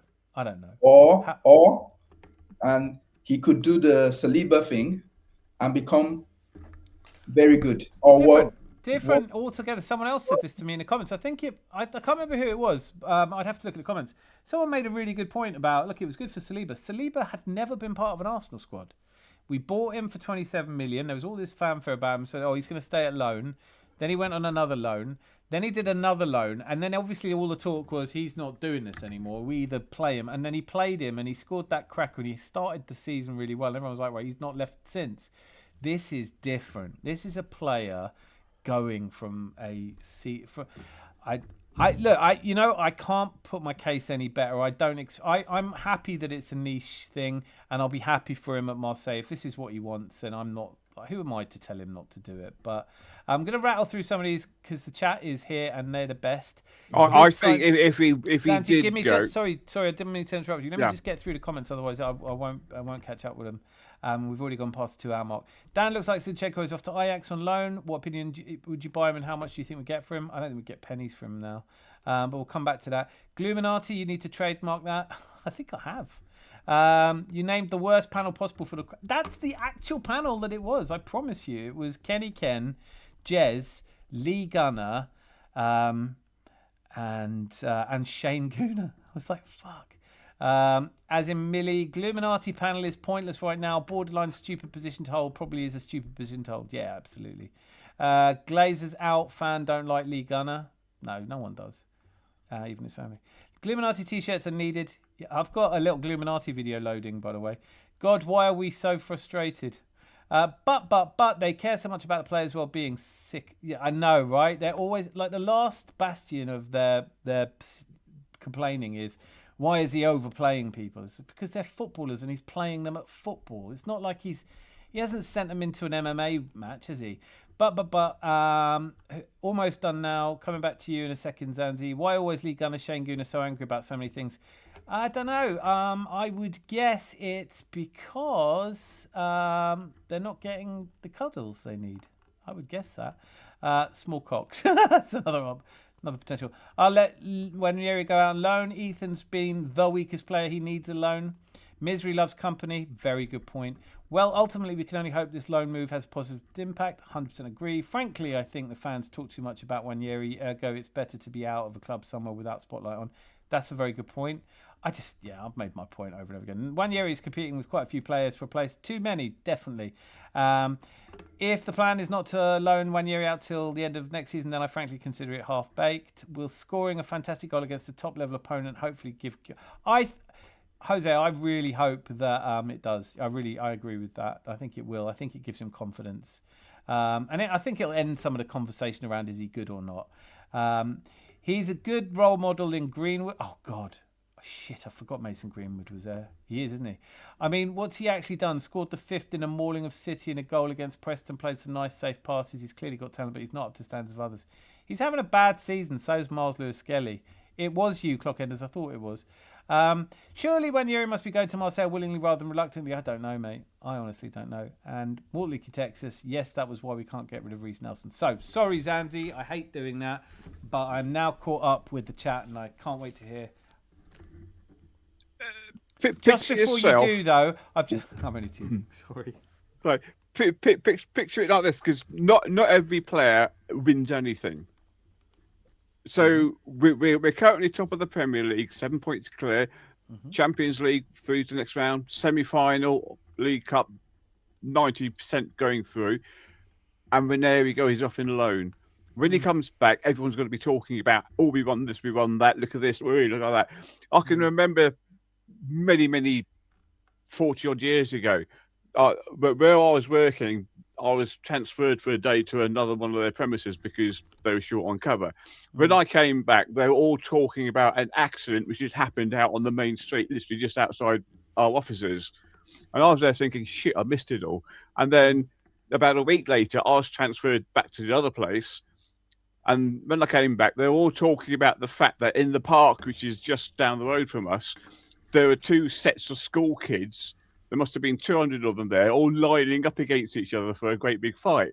And I'll say, I used to be part of that school and I missed all that as well. So, I mean, that's the stupid thing. But it's the fact that, can you imagine what he's going to feel like coming back? No, missing all of that. I genuinely can't. And that's my problem with it. I genuinely don't think it ever really works out for him after this. Not at Arsenal. I know it's just a gut feeling. I'm not pretending it's rational. I'm saying he comes back. All the players have won I mean, he's just gonna have to play out of his skin at Marseille because they're third. Like, what's he winning? He's not winning Ligue 1. He's not going to win the Champions League. I don't know if there is another competition for them to be in. I don't know. Would you believe it? Look, we have right. So, Sasa de boy. Teams who finish in top 4 will play the round of 16 second leg and quarterfinal second leg at home. Top 2 teams will be given second leg home advantages. I don't know if it is an advantage actually. I thank you and welcome and please hit subscribe.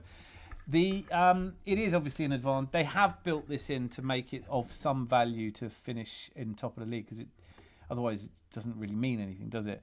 But last season we had to play our home games first and we got through, apart from Paris Saint-Germain. Eze and Gyökeres good make play and do when we play. Are you going to play Mason Mount, Lucky? I thought he was really unlucky not to get that. It was an onside goal, wasn't it? The third goal for Man United against City. Mason Mounts? Yeah. No, well, I don't know because it is offside, wasn't he? I don't think he was. I thought that was the point. I thought that they found he actually wasn't because it wasn't him that was offside. It was the build-up play.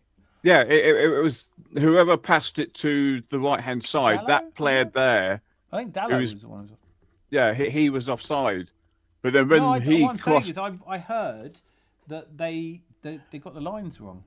Oh, well, that's VAR then, isn't it? Good old VAR.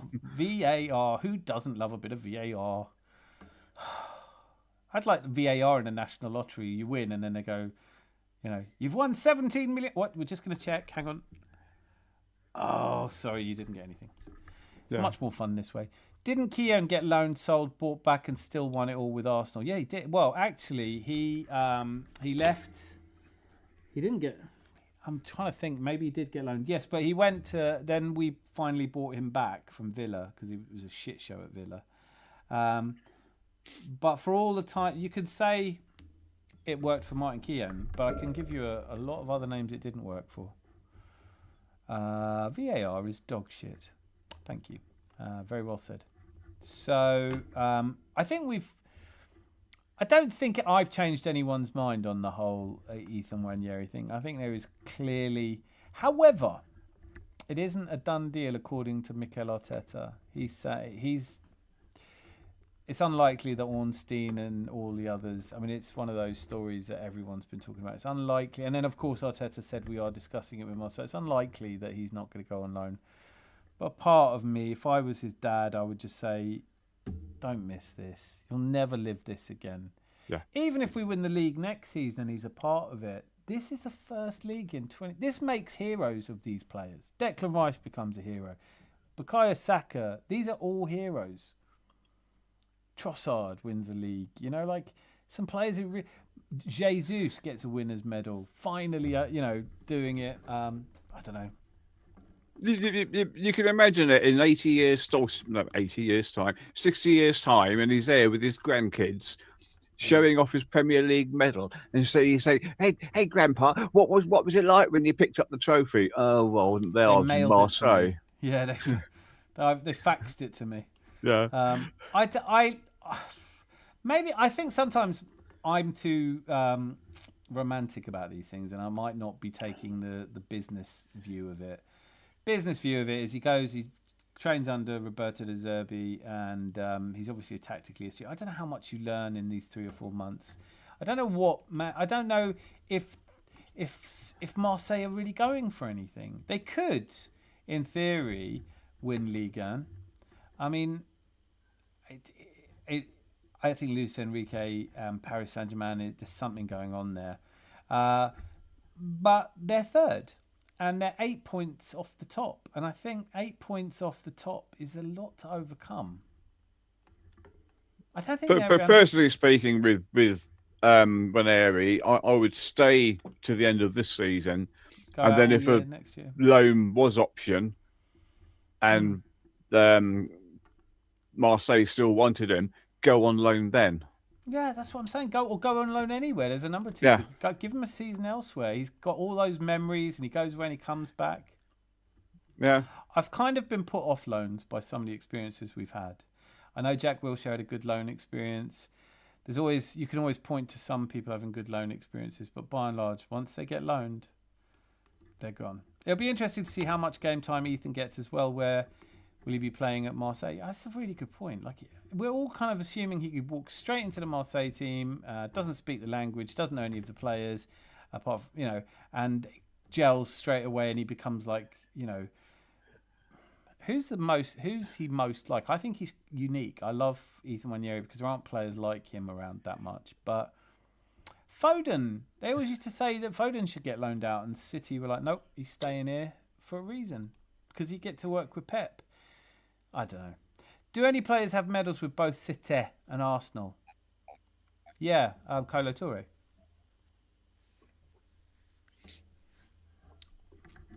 There you go. Don't often get them right, but there you go. Malt Licky Texas says, you've convinced me, landlord, if I was 1 year, I wouldn't want to miss being part of an Arsenal at the end of this season. This is such a different league as well. This is so much for guys like Ethan and Miles who grew up Arsenal, like Saka, they are Arsenal through and through. And all the years they've been called, bottlers, and this is the time you get to do that parade. And you're in Marseille. Don't get me wrong, I love Marseille. It's a beautiful place, but nah, I like this as well. They all speak English, Dan, you tit. I tell you, that's not true, though. Do you remember Patrick Vieira didn't? First words he said were, forgot about Coca-Cola. I love him. What's he doing at City? Oh, did anyone else see Gabby Heinze running up and hugging Wayne Rooney in the post-match interviews? Yeah, I've got something funny to say about that because I put on what did I put on subtitles to see what was happening, and Theo Walcott, they could understand that, they could understand Gabby, they could understand Clarence Seedorf, but it came to Rooney, it just came out with a load of garbage at the bottom. I think. This is good. Let's hope he doesn't get pally with Mason Greenwood. Forgot he was there. To be honest with you, Tottenham finally get something tonight, lads. I know. Tottenham are going to be winning the title. Someone actually wrote that. Was it in this chat, or I've seen a few others tonight? Let's hope that Tottenham don't win the Champions League. I'm like, yeah, let's. That's not keeping me up at night. Let me just say that I don't fear that at all. Terrible club. You're absolutely right. Lucky, yeah, a being outside apparently, a beating outside. Rooney was asked if this Arsenal could beat the United of 08, and Rooney said no way. It's silly when we do this, isn't it? It's silly. I don't mind it. It's a pub conversation. I don't give a shit whether this side would beat 08 because this side can't play 08. So load it up on FIFA and do what you can. Yeah, I've seen him hugging Rooney. Looks like the human equivalent of a cat litter tray. I'm making that the funniest thing anyone said in here tonight. Well done, Rosie. Rosie is very funny. So here we are. It's 1:45. We've got a big weekend coming up. Oh, Gail Clichy, there's another one. Do you remember when Man City had all that money and just bought whoever they wanted? How far... They're a real Cinderella story, aren't they? They're still doing it now anyway. I was being sarcastic. I'm clearly not as sarcastic, obviously sarcastic as I need to be. Yes, they are still doing it now. We've got 9 wingers. Yeah, I need another one. Why? Just need him. All right, but it's Pokemon. million. I gotta catch them all. Gonna catch them all. Maybe that's the plan. Maybe if City genuinely buy every competent footballer, then there's, they're not. I suppose it was like Arsenal a couple of seasons ago, spine left backs, though, wasn't it? Yeah. We still don't have enough. We still don't have enough left backs. I know, right? Yeah, but we have let a few go. To be fair, Tierney and Zinchenko, as Anthony already mentioned. I really like Zinchenko, but I must be wrong because it hasn't worked out for him, has it? The kicker is going to Nottingham Forest and still getting into the team and having to get loaned to Ajax. That is just how can he get loaned out to Ajax when he's loaned out to Forest for the season? No, he is. That's what they said. No, I'm saying I've got no idea. I don't know what's going on. I think Forest kind of wanted to cancel the loan, so Arsenal. Yeah, I think there's a break. I think there wasn't a break clause in it though. That was my understanding.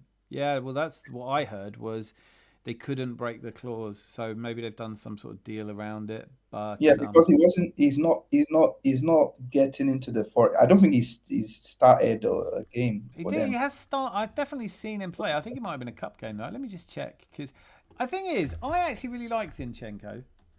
I've always liked Zinchenko, and I say that, and I've read his autobiography, and I think it's incredibly difficult to like anyone who's written a book that shit. And yet I am still doing it. He played against Everton. That's when I saw him. I liked him until people just started exploiting him in the weakness. They're like, "Oh yeah, Zinchenko is on the pitch. Wow, okay." That's harsh. That is harsh because if you look at this, it's stats, isn't it? People are going to say, "Oh yeah, well, stats you can prove anything." His stats, defensive stats, weren't worse than Tierney's. I do prefer Calafiori, Hincapié, Miles Lewis-Skelly. He wouldn't be ahead of them in my pecking order. So it's right that he left, but I like the guy. For me, I overcame the fact that his autobiography is dog shit, and I also overcame the fact that he did one of the most cringing things I've ever seen an Arsenal player do in my entire life when he's trying to call a huddle in the Southampton game, and he's like, that's so awkward. I hated it. I hate anything like that. Glazers out. Lucky, you say that a lot. I'm picking up an anti-Glazer sentiment. Is that fair? We okay, team. We want João Gomez. Doesn't look like getting him. Probably. You can't have any more players. Eat your dinner. You can't have any more. Man United fans just want to sign it. Do you know how big your squad is? You've got the massive squad full of massive numbers of players. Just play one of the ones you've got now. You can't have any more pudding until you've had your dinner. This best Arsenal channel, I think, Lucky Singh. So he goes straight from saying I want a new player to one of the best comments ever. Well done. You're absolutely right. Man City Checkbook FC, 100%. Also, people can't wait to hype up their fucking players. Oh, Cherky's amazing. 2 weeks later, yeah, he's all right. You know what I mean? Like, oh, Mamouche, wait till Mamouche gets going. I'm waiting for Mamouche to get going. You know, Tijani Reinders, I think he will be a great player for them. But you can't say he's been a success yet. But that is different to Arsenal fans because they say, "Oh, Zinchenko, he's brilliant. We just we've gone and bought him. Oh, he's shit now." It's exactly that. We think everybody who doesn't play for us is world class, and we spend hours going, "Well, I don't think Saka's that good." So Yeah. I do. I think he's really good. I'd play him. Where are we? So Jose's saying these were the exact vibes I was waiting for, and thankful we're going into the weekend with some pomp. Yes, exactly. Because it could have gone the other way. I mean, my prediction was we'd probably lose 2-0. I think I said 2-0. And I thought, oh, that's going to affect the players. I've got to go all the way to sense who's played. Have they put the first 11 out and they got beaten? And then what are the vibes, the confidence? Got all the fans going. This Arsenal are wobbling. They're wobbling. You watch all these people on Sunday who were complaining from Saturday night onwards about the Nottingham Forest result will suddenly be all cheerful. At least we keep it cheerful either way. I think we have them probably like 3-1 or 4-1. Man United. Yeah, I think we're gonna do another Villa. We're gonna be so up for it, especially at the Emirates. I just have that feeling in my head. Though this is, to be fair, I am quite delusional. I am somebody. I tell you what happened to me. The third I love week, that. The minute someone says that, I like him even more. Like, to be fair, I am third- quite delusional. the third week of the season, I told my friends, we have a WhatsApp group, and then I actually had a dream that the Arsenal had won the title. I had a dream, and then I told my friends, and they like, so anytime Arsenal loses, I get like a load of stick. So, but I'm sticking to that. I'm not psychic, unfortunately. But I do find it weird that lots of people who have their own YouTube channels, who I highly respect, this is not a criticism, just to be clear. Although if someone's going to clip it as a criticism, they'll just leave that bit out. But James Bayliss, I think he's really clever. He really understands football. He's calm. He's measured. He's intelligent. He wobbled a bit after the Forest game, and then he did a video, I think it was today or yesterday, where he said, actually, looking at the stats, it's not as bad as I thought. And I was like, that's all I've been doing. I've just been looking at the games that are coming up and forecasting whether I think we'll win them or not based on previous results and form and a couple of other metrics. And on that basis, the data coming back has been consistently, we're performing 11 points better than you would expect us to from similar fixtures over the last 5 years. Man City are 3 points worse. So Man City are likely to finish on 87 points, even if they maintain the form they've had for most of the season. But the reality is, when you look at them, their form has been absolutely terrible recently. You can't pretend it hasn't. And they've got Liverpool away coming up. That's another 2 points drop. So when people are saying, oh, 7 points, yeah, but add Liverpool to that. That's 4 games advantage. That's a 4-game advantage. Even if we lose 4 games, twice as many as we've lost in the first 22 games of the season. If we lose 4 games, they'll still only be level with us. It's that at the moment. That's why I think, fair enough, Villa, I did have a moment after the Forest game where I thought, oh, Villa will beat Everton, it'll be down. But I still don't think Villa will carry on all the way through the season. They are thin as fuck at the back at the moment. They have injuries. Kamara's out for the rest of the season. McGinn out for the rest of the season. Looks like a lot of it. They are over-relying on 1 or 2 players, and they're not a title-winning side. And I don't think it's fair to call them, to be putting that kind of pressure on them anyway. You know, Emery's done a good job in getting them where they are. But massive squad full of mediocre players. I think when people talk about Man City's rebuild, I think this is a really key point here, Clockenders. People talk about, oh, Pep, that's fine, but he doesn't feel like the same Pep to me. But if you're telling me that this is Man City, then it's Man City without the Kevin De Bruyne. It's Man City without Riyad Mahrez. It's the Man City without all the players that really made the Man City, isn't it? Marmouche is off.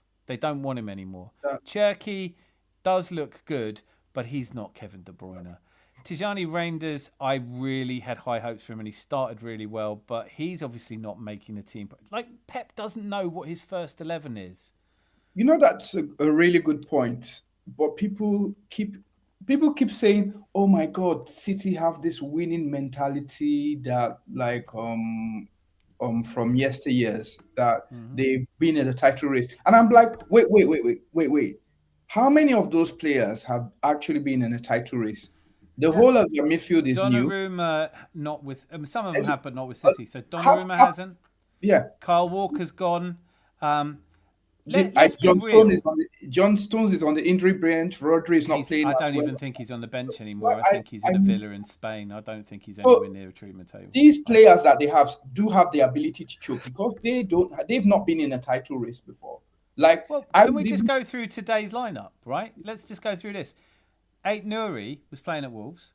Donnarumma was at Paris Saint-Germain. Kuzanov, I gotta say, he got so much fanfare, and I think he might be a good centre back one day, but I've yet to see it. He's not Elaine. Centre back. Elaine. My God, they tore into Elaine, him. Nico Riley. Yeah. No. Rico Lewis. No. Rodri is not the same player. So now you've got, looking ahead at the front three, of course, Haaland, Rodri, Foden.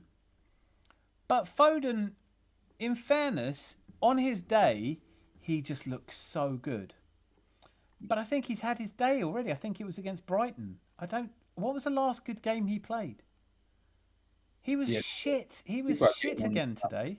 People are getting on his back. I think he was their best player and he was shit today.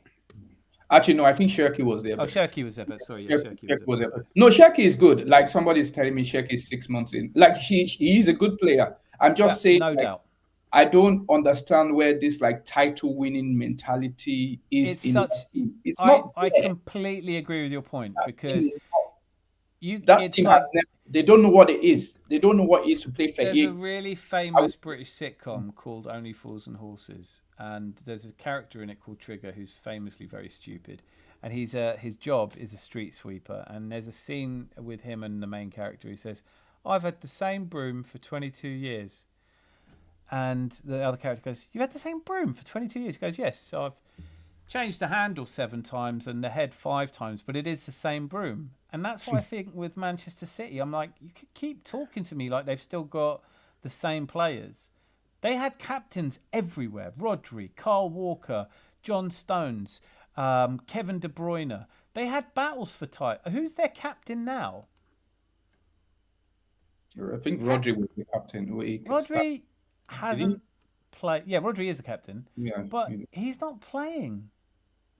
He was great against Exeter. I'll give him that. They smashed Exeter. If they only have to play Exeter from now to the end of the season, the league's in trouble, isn't it? To be fair, Haaland still didn't score against Exeter. So, I know, and he's only scored 1 goal, and it was a penalty in 8 games now. He was very 8 games ago. He scored a penalty. He was not happy today after. How could you be? He's in Norway. He's gone home, and he's got turned over by Bodo Glimt. I know, right? I'm sure there's what do they call that thing in Scandinavian culture where you go to the heaven after a battle? Valhalla. Valhalla. Yeah. He's not going to Valhalla anytime soon. He's definitely not. No. He's definitely not. Boy Tendia, I just speak into the void, and the void gives me a shocked expression when some truth escapes. Truth is not. Yeah, you know what? Boy Tendia, I 100% get where you come from. You have been consistently saying the same rational and logical things in a world that only really wants to hear hype. Only just want. There are so many people who make a living out of just saying the insanely obvious that's based on narratives. Well, Arsenal always bottle it, don't they? All right. Well, what's the point in playing the league then? Might as well just give up now then. I just watched the Arsenal first goal back again. It is a lovely goal, man. Suits Benjamin League. Listen, Ugarte, obviously I was wrong about, but I thought he was a good player. Man's just signed one of the league's best defenders and midfielders, and he's still moaning. On a serious note, he's a legend. Like him a lot. I love Pep Guardiola. I think he's a great manager, but I do think that this man-for-man marking that you see nowadays has kind of ruined his whole strategy, and he needs a year off to go away and really rethink some strategies because it's not working. The Emirates crowd will be ruthless this weekend. Oh my God, they'll be up for it, won't they? They'll be up for it. Clock enders, are you going? If anyone wants to hire me as a psychic, I am qualified charlatan. There she goes again. Yeah, Ugarte once sold. I get that you want Ugarte gone, but you don't know who your next manager is going to be. He might really like Ugarte. Might be Luis Enrique. There are good teams in this league, but just aren't getting the results. They are all difficult to win games against. This is the same solid point that I think has been made. And when you say this is a tough league, and you look at it and go on paper, you think, well, it's not that tough. But then every time I look at a fixture, I have, for the record, I am predicting that we beat Man United. I'm predicting we beat Leeds away and Sunderland at home and Brentford away. And so if we win the next 4 games, right, then we're on. Then there's only 12 games left, and we have a 7-point lead. That's done for me. And that's if Man City win every game as well, and they've got to go away to Liverpool, away to Spurs. It's a tough one for them. Please, Spurs, this time, do us a favour. No. Pep is due for another sabbatical. He's well overdue. It was KDB all along. People just get sold by names nowadays. Well, yeah, but this is what happened. I like Gyökeres. Scored a great goal. He's one of ours. I'm not slagging him off. But most people wanted Gyökeres because they heard the name. They never saw him play. I do think Cherky looks really good. Jose, do you think he looks as good as Kevin De Bruyne, though? Because, I mean, if I think of that team, the Gundogan's, the Kevin De Bruyne's, the... also, Akanji today. I can't understand how he got loaned out. Like, what the fuck did he do wrong? Like, he's never been bad. I was really surprised to hear Footy Judge Mo talking about how shit Akanji is. I was like, what are you on about? First of all, you haven't paid anything for him. Second of all, he's won everything in football. How bad can you be? I saw an interview say he doesn't want to come back to Man City, actually. A lot of them don't know. No. I remember when Pep's always had a history of it's my way or the highway. He fell out with Cancelo. I really wanted him. I'm glad we didn't get him now. But there are players that he's fallen out with that you just don't, yeah. Manchester City, not title race now. Look, midfield all new, losing confidence. If they are in a title race, it will be one hell of a turnaround from the team I just watched play Bodo Glimt. Trigger sounds like a misunderstood genius. There is a shortstop for the New York Yankees called Yogi Berra, who has more hysterically funny quotes than any other man in history. But they're all they're all kind of stupid things he said. But you do start thinking these must be intentionally funny because he one of his most famous ones is I'm getting that sense of deja vu all over again. Until City are on the verge of being mathematically ruled out, I will feel some relief. Yeah. It's fine.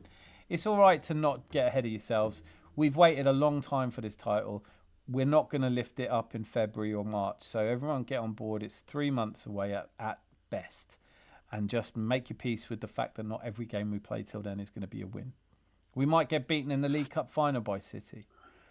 The meltdowns might begin anew. And then we might lift the Premier League and the Champions League and the FA Cup, and people will still be going, yeah, but he didn't win the League Cup, did he? Right, I'm going, mate. Yes, brilliant. Man, sing an extra song for us. Another Manchester United fan, delusional one. Malta, I can't fathom American watching Fools and Horses and getting it. Do you like it?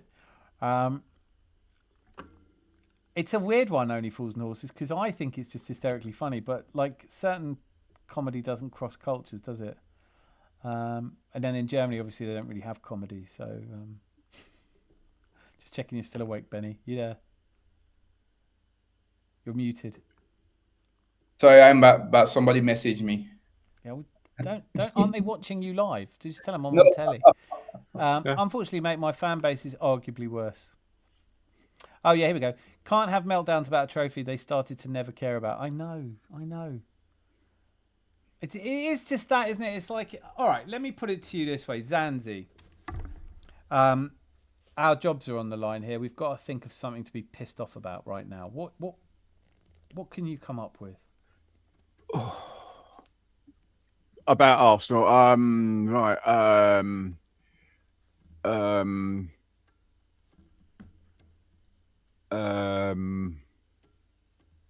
I don't like our away kit. No, I don't. No. We didn't need it tonight, though, did we? No, but I'd rather have the yellow and blue again as we Oh my used god, to. yeah. That's Arteta's fault as well. The prick. Yeah. All You mean right. the white one, right? No one means the white one. No. Don't be ridiculous. It's the shittest kit ever. I don't mind the cream one that's supposed to represent the marble halls now. But that surrender kit we used to play in the FA Cup, that can fuck off. Yeah. I would rather we solved the knife crime problem in North London some other way than losing FA Cup games at the first time of asking. I'm not sure how much good that's done. Unfortunately, mate, my fan base is arguably worse. Our fan base, it is the emptiest vessel that makes the most noise, isn't it? The normal, everyday Arsenal fan that we have that comes in here, that goes about their business, that goes to work tomorrow with a bit of a pep in their step because we beat Inter away. You know, we beat Inter. It's only the second time we've done it. We beat them at San Siro, probably the last time we'll ever play there. It's brilliant. It was a really convincing win. I didn't think they ever looked like they were going to beat us. And, this is in Italy's top team. So I heard something on the game that you're on the game about the game that when Arsenal scored the second goal, the commentator said this is the first time since 2011 that Inter have conceded 2 goals in Europe at home in the league phase. Bloody hell. All right, well, I'm in no position to question that, but that seems incredible. I wasn't sure because I know when they were at home last season in the semi-final, they beat Barcelona 4-3, didn't they? But of course, that's the knockout stage. Yeah. It wasn't a league stage. Oh, it's such a... Listen, we beat a really good Inter team, but all the talk tomorrow will be their shit. Yeah. It probably is tonight as well. Dan, it's about staying composed, take defence strong, get another point, take closer. I agree with you. But then I've lived through 5 titles before, so I know that you get points away and you win at home and you win leagues. That's how it goes, right? I've got to be up. See you, boys. Great to see you, Clockenders. Nath, absolutely star. Charles is here. Dan, Zanzi, will you preview for the United game? What do you expect? How do you think we'll handle a blistering counter that United is banking on with Mbeumo and Bruno? I do like the way Michael Carrick is playing. He's put Bruno Fernandes back in the middle. I think we overwhelm them. I think we put Declan Rice on Fernandes, and I think that I see them scoring. I think we'll be too strong for them, but I think we have to have a pre-game live show to properly delve into that, because I don't think we can do justice with what's left of tonight. It's about spirit, your team fight and stay together. Absolutely. Yes, because Inter Milan got the best defensive record in the league as well. Yeah, they'd only conceded 2 goals before they played us. Yeah. No. Oh, you talk about you're in the Champions League, obviously. Serie A, that would be impressive. 3. No, sorry, they'd only conceded 4 goals. Yeah, and we scored 3. Yeah. They're outside of the top 8 now. So it was a serious game for them. They couldn't afford to lose this. It looks to me like they are now going to have to play those extra 2 games, aren't they? Yeah, they got Borussia Dortmund last game. Which, after Dortmund's performance today, it makes you wonder. But yeah, but no, Borussia Dortmund were down to 10 men, though, weren't they, against Villa? Yeah, for an hour. Spurs. Yeah. Yes, Benny made that point earlier as well. I think it was Benny. But the problem is, when you say that... Yes, I did. Yeah, but the 2 goals that Tottenham scored, weren't they before the player got sent off? No, they were one was before. The second one was after. just after then, right? Because he got sent off in when did he get sent off? The 37th. Oh, 20. Oh, big one. Yeah. So it was 10 minutes after. So they were still winning 1-0. I don't know. It's Tottenham. God, can we have them in the final, please? Champions League final against Tottenham, please. I think they are going out next round. But please, Benny, please. Please. I'm asking nicely. Don't make me beg. Should Eze start over Odegaard? Does Odegaard slow down the attack? No, I think Odegaard starts against Man United. No. Unfortunately, Eze still hasn't covered himself in glory yet. I wouldn't be upset if he plays. Yeah, but I'd be surprised. Yeah. I don't think. It's what I said earlier. It seems ridiculous to say you beat Inter Milan 3-1 at home. At their place. And I didn't think our midfield played that well. No, it's a bit. I thought Mosquera played better at the back. Mosquera's. Where did we? Oh, no. This is one of the best signings of this. What the fuck is happening here? This guy, it's like you put him anywhere and he's good. Was he 20 million? He didn't put it for wrong. I don't even think it was that much, was it? How much was Mosquera? Was he 15 million? Or... 13 million with add-ons, I think. But yeah, so it says here 15 million euros. So 30. Yeah, so what? Like every time I think, oh, this would be a game, this could be too much of a challenge for him. He just comes in and I think he looked really good today. I like the way he was in defence, pointing people, doing things. Yeah. 100%. I like that. Yeah, he was like he's got some. There's something about him. I mean, look, it wasn't a world-class performance. I do wonder if we might have played Timber when we didn't need to, but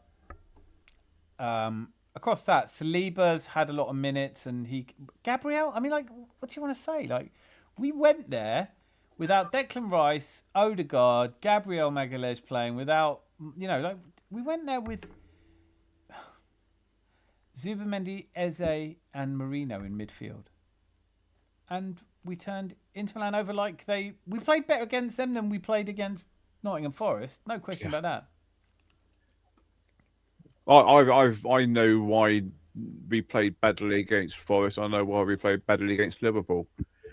One of my mates, we've watched only 3 games together this season, both Liverpool games and the Forest game, and we haven't scored a goal in any of them. So now, if he says, "Oh, do you want to join me and watch the football match?" I said, "No." No. Superstition belongs in football.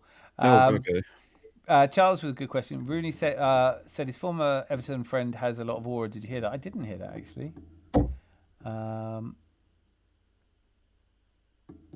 Against United, yeah, no, I still don't think. I think Odegaard starts against United. He's captain. I would like to. We'll probably have a debate about whether you should have to start every match because you're captain, but I think it's just what it is, isn't it? And I hear, do you know what's really funny? I hear this all the time. People saying Arteta's got his favourites. It's like, well, yeah, everyone has. Every manager has his favourites, right? Like, they act like Arteta's the first person to prefer one player over another. But I don't think that Eze did enough tonight to make me think, oh, he's got to play. I don't think he touched the ball enough. Would be my worries. I don't think he did anything wrong, but I don't think he did anything particularly right. No accuracy from the crosses. He only had 2 crosses, but no key passes. See, for me, if you put Odegaard in the team, I know people say he slows the game down, whatever, but he genuinely comes up with a couple of key passes a game. And Chris Antonio, it is all in jest, clock enders. Don't take it too seriously, but he is giving it Arteta out. And who would be happy with a manager just because he's top of the Champions League, having won all 7 of the games he's played and only conceding 2 goals with a plus 18 goal difference? Who would be happy with that same manager if he was only 7 points clear at the top of the table in the near middle of January and in the semi-final with an advantage going into the second leg? I mean, don't we have to have higher standards than this? How can we all be just so happy with being top of every league and in every competition we're in? It doesn't make any sense. We are number one. Finish. I think we conceded too many goals in the Champions League. I do as well. Yeah. Because that second one, that gave Inter hope, and I don't want that. You know. No. Both equalisers, by the way. Both goals we've conceded in the Champions League, both been equalisers that didn't. And both ended up 3-1. Yeah. So don't score against us; it pisses us off. Yeah. With us guys, we should look at Lisandro Martinez, Lenny, Yoro, Harry Maguire, Casemiro, and make Casemiro. Is he still playing? You've got to leave the game before the game leaves you, Kezi. But how knows what we will do? No one knows. Arteta out. Only lost 2 games all season. Yeah, get him out. Get him out. Lost 2 games. We're Arsenal. We need higher standards. Mosquera did well. He played for Wolves. He's all over the place, isn't he? He's in both squads. Like what Arsenal have, Rich Havertz, Zubamendi, Eze, Gokeres. Mikel has his favourites. By favourites, do you mean the best? Yeah. Exactly, Lucky. Exactly. My point I'm making is that people have a go at, like Arteta, for preferring one player over another. And I'm like, I prefer one player over another. I think my heart is telling me I prefer Eze, but my head is telling me we're probably better off with Udegaard. Udegaard. Actually, it's been a while, but I think it's... I'd help you to pronounce it. It's pronounced Udegaard. You go, just remembering that. You know, even when I'm playing football manager games, what I like to do is I like to build a club up from nothing. So I'll like go Man out. City. No, I wouldn't go as far as going that low. But I'll build them up, and I will always have a striker. Oh yeah, I like him. I'll have him as my main striker. And after 10 games, he hasn't scored a goal. I'm thinking, Jesus Christ, come on! I'll keep you in the game for another game. Go on, score a goal. And he doesn't score, so I put on a substitute, and he bags in 3. So I thought, okay, right. Next game, you're on though, but I need you to score, and he doesn't score. And our substitute bags another 3 goals. I'm starting. That's it then, isn't it? It's game over. Right. Yeah, that's it. You're That's on the why I bench, think mate. I like Gyökeres more tonight than I did last night, because he came off the bench and he scored a goal and he looked busy and he looked up for it, and I like that. All the pressure off him, but he's made a really big statement. That's a big goal to score in the Champions League. He's got a good record in the Champions League as well. So, feel bad now. Chris was being sarcastic. Yeah, I thought you knew that. Come on, Chris isn't coming in here and saying Arteta out. It's great to see you, Chris. Now, Dan, the Gluminetti and the upside down, it's a win when we lose and a loss when we win. Yeah, but everything's a loss all the time. They're just always upset about something. Good for them. You have to reverse what you know when it makes sense. We are through the looking glass, people. We are number 1. Finish is confirmed today on BT, right? Irrespective of match week 8. No. If we lose to Kairat and Bayern score 8 goals in the next 2 games without conceding one, or actually, yeah, they could get away. If we lose to Kairat, then presumably they only need to score 7 plus 7 goal difference. But that's quite a tall order. We're in the top 2, so we're always going to be away. Yeah, we look, barring some. If we don't beat Kairat, I don't want to be in the fucking Champions League anyway, right? If we play Kairat at the Emirates, I don't even know if that's how it's pronounced, by the way. Like, someone will tell me, but I genuinely, all right, you're both, I trust you both. Have you heard of these? Karabag. No. Karabag's a different team. yeah. Like, High Karate, right? Did you ever heard of them? Did you know they existed? Did you watch a lot of Kazakhstani football? I think I do remember them playing Chelsea last year. But that was because because I Conference League. Yeah. I was watching Matisse. Is that the Chelsea fan? Yeah, Matisse. Yeah. Yeah, I was, and he went. One of his videos was going for an excursion to Kazakhstan to watch Chelsea play. That was a That's fun. more than an excursion. Yeah, it was. It took him. I think it took him about 9 hours or like 12 hours to get there. Yeah, it's 4,000 miles from Kairat to London. Yeah, we're just very, very lucky that we didn't get them away, or else that would have been yeah. Oh, you know what? Like, that would have been a funny trip. That would have been the under-23s, wouldn't it? Yeah, it would have just been. Who gives a shit? So where am I? Why has that gone missing? Yeah, clock enders. fantastic to have you here, mate. See you, mate. See you next time. And draws are free hits in the negative, so they're always a reason to get mad. I get so honestly, I do get pissed off with Arsenal fans who think a draw away is a shit result. Like, it is honestly like, so really, you are going to complain when we win and it's a sloppy game. If we don't play brilliantly, you complain. If we draw, you complain. You know, I mean, like, what fucking teams have you ever watched that win every game? Like, who wins every game? Nobody's ever done better than 100 points. Everybody's dropped points in every season. You win your away games, that's great.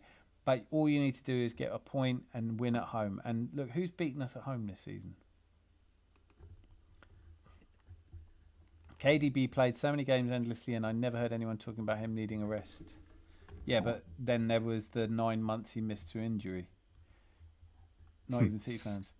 No, that's not true.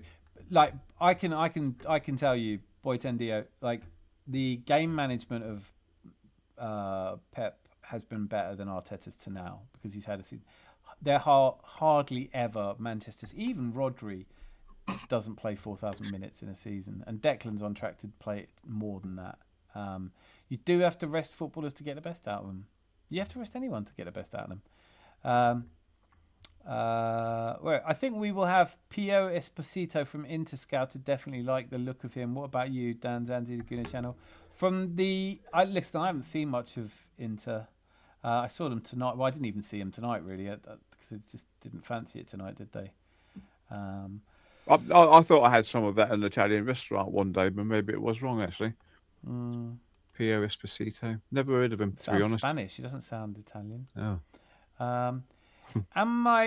On FM, I find it best to have two strikers that swap each game, backed up by rotation. I still play the diamond. You know that? I still play two strikers. I'm playing Football Manager 26 and I'm addicted to it. Don't need to tell me. I played the demo and I was like, right, thank God this is only 6 months, because I want to buy this and I'm not going to see my family again. I still have to go to work, right? There's no options there. I still want to do the live streams in here, and I like watching football, but Football Manager is just so addictive. Shane Guna, madman. Trust me, I know. No way we're talking about losing to Cairo. No, we're not saying we're going to lose. We're just saying that that's the only situation where we don't finish top. If Jesus can continue to contribute like he has, we've seen a miracle. I love it. Cheers, Lucky Singh. I need much harder drugs before I can consider the idea of Cairo beating us. How much harder? Karabag, we played Europa League. Yeah, but that's a different team. Did you see Kai? Jesus' interview. Yeah, I did. Yeah, after, because he was saying that he loved himself, basically. He kept saying it's because I'm here because of Jesus. Yeah, I know. I've made my peace with the fact that everyone has different opinions, and I don't mind that. I just think that politics, religion, there's not really a need to keep talking about it in football. You know, we're all here. We're unified by one thing. We're all Arsenal. Well, apart from Lucky Singh, and we do get, but we're all. Everyone's entitled to their own opinions, but I wouldn't keep talking about it so much. Anthony's showing his age with that high karate. No, we joked about it though, didn't we? I was like, I actually looked up the advert for high karate. Yeah. The high karate aftershave. Where I mean, he used to wear it, and Billy Cream. Only 2 games we lost, 1-0, 2-1. Let's back Arteta. You came in here saying Arteta out, and that what a flip flop you are, Chris. Right, we are getting to 1 minute. 1:22 in the morning is a good time to start thinking. You know, thinking it's even later. Think about Benny. He's in Germany. I know. I'm about to round up. I'm just trying to look for where Karabag is at. Karabag's in Azerbaijan. Okay. But Kairat is in Kazakhstan. Yeah.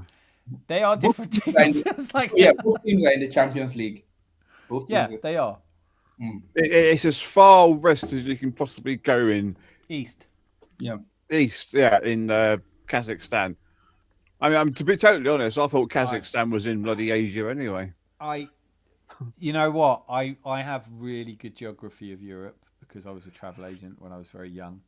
Um, I don't know where the fuck these places are. Like I've never heard of them. Like I couldn't find Bodo Glimt on them. I don't know if Bodo Glimt's a place or just the name of the club, but let's be honest. You have to be. You have to really. No one had heard of. I mean, they turned up in the town. I was like, "Who the fuck are these? We've drawn this. Who are these team?" I don't know. You could say anything. You could say anything. They could be in any country, anywhere. Like I'd never heard of them. I've never seen them play. If you're saying they played Chelsea last season, fair enough. But this is news to me. But yeah, carrier bag. Actually, they played Tottenham, didn't they? Yeah, they did And play then- Tottenham. That's why then on- Tottenham are fourth. Because they play teams like Carrierback and they Well, came yeah, and you're saying that like carrier bag is shit. Don't forget they beat Osijek 3-1. They beat Zaglebi 3-1. They I'm beat not- Neftchi 5-0. There's three teams you've never heard of, and I've never heard of till I started reading out the list. I don't know. did who the you fuck not these people- Google their results? I've got SofaScore up. I'm looking at it going, Karabag. Who have Karabag played? Have you ever heard of Araz Naxivan? You can get that at your chemist, apparently. You might Yeah. need it. Yeah, Kairat, 7 played, 1 draw, 6. Who did they draw against again? Tottenham. Same. Tottenham get bat everywhere they go, even when they're at home. Mm-hmm. True facts. Every away game is difficult. Very well said. Can you please tell the rest of the Arsenal fan base, because they constantly complain, "Oh, you drew with Nottingham Forest." I will say this: football's a funny old game. Our XG today was worse than the XG we had against Nottingham Forest. We just scored the goals. Outscored it. In the Forest game, I know no one wants to hear it, but if one of those goes in and we've won it, everyone's happy. But I just don't think this fan base is ever going to be happy. I've given up on them. But not all of them. I think it's the 5 to 10% who are always miserable, and they get talked about so much. But really, it's about people who have... We're going to be in a parade, guys. Come May, we're in a parade. I don't give a shit how gloomy the Gluminati want to get about that. They'll be like, "Oh, this isn't as good a parade as it was in '98," and I'll be like, "I don't care. It's going to be the best parade of my life." I'm coming to closing comments. And I'm starting with Benny, because Benny, you're an hour ahead. You've had an hour longer to think about this. Closing comments. Well, I already said we'll beat Man United. Good game by the guys. Gyökeres, I hope he continues. I hope this is going to be like a springboard for him, because I'm going to be really disappointed if he goes back to default Gyökeres after in Man. So I hope this is going to be a springboard. There's nothing really. We won a game away. It was quite comfortable. So I'm happy. That's my own closing. I don't think I have any complaints about today. Just on to Sunday, and let Chelsea and Man U keep believing that they're going to beat us at home, because better teams than them have come and tried and failed. So let them have that false confidence. I will be back on Sunday to troll a lot of Man United fans. I'm going to have so much fun on Sunday, but I'll troll them even if it's a draw. I'm trolling it, but it won't be. Oh, look, there's Rosie's popped in with a fact. Kairat Almaty beat Celtic 3-2 in the first round and drew with Celtic in second. Yeah, they put them I'm out. sure I know that. It's Celtic. Yeah. Are they also Azerbaijani? I don't really know much about Celtic. No, Celtic. Is that? Do you want to do you want someone to visit you? No, my granddad was a Celtic fan. I'm from a Celtic family, but he hated the whole kind of sectarianism, the whole sort of religious bigotry, and so he moved to England and became an Arsenal fan, and that's why my family are all Arsenal fans. And Robert, I'm always proud of you for that. I remember when who's that twat who went from Tottenham to Rangers? Glenn Hoddle? No. No. Mark. Striker. scored that goal against Arsenal in the league in the FA Cup semi-final. Gascoigne. I wasn't thinking of him at all. Yeah, and of course you're right. Yeah, he went there and he scored a goal against Celtic, I think, and he did the flute thing, and the fans. He doesn't know though. He doesn't. I know. He's about as backward as you can get without actually. The being fans are cared absolutely for 24 ballistic, and hours. these are the Rangers fans having to go at him for doing that. I know. I've never been to Scotland. I'm really looking forward to going to Scotland. I know I'm going to love it, but I know I don't really want to go to an old firm.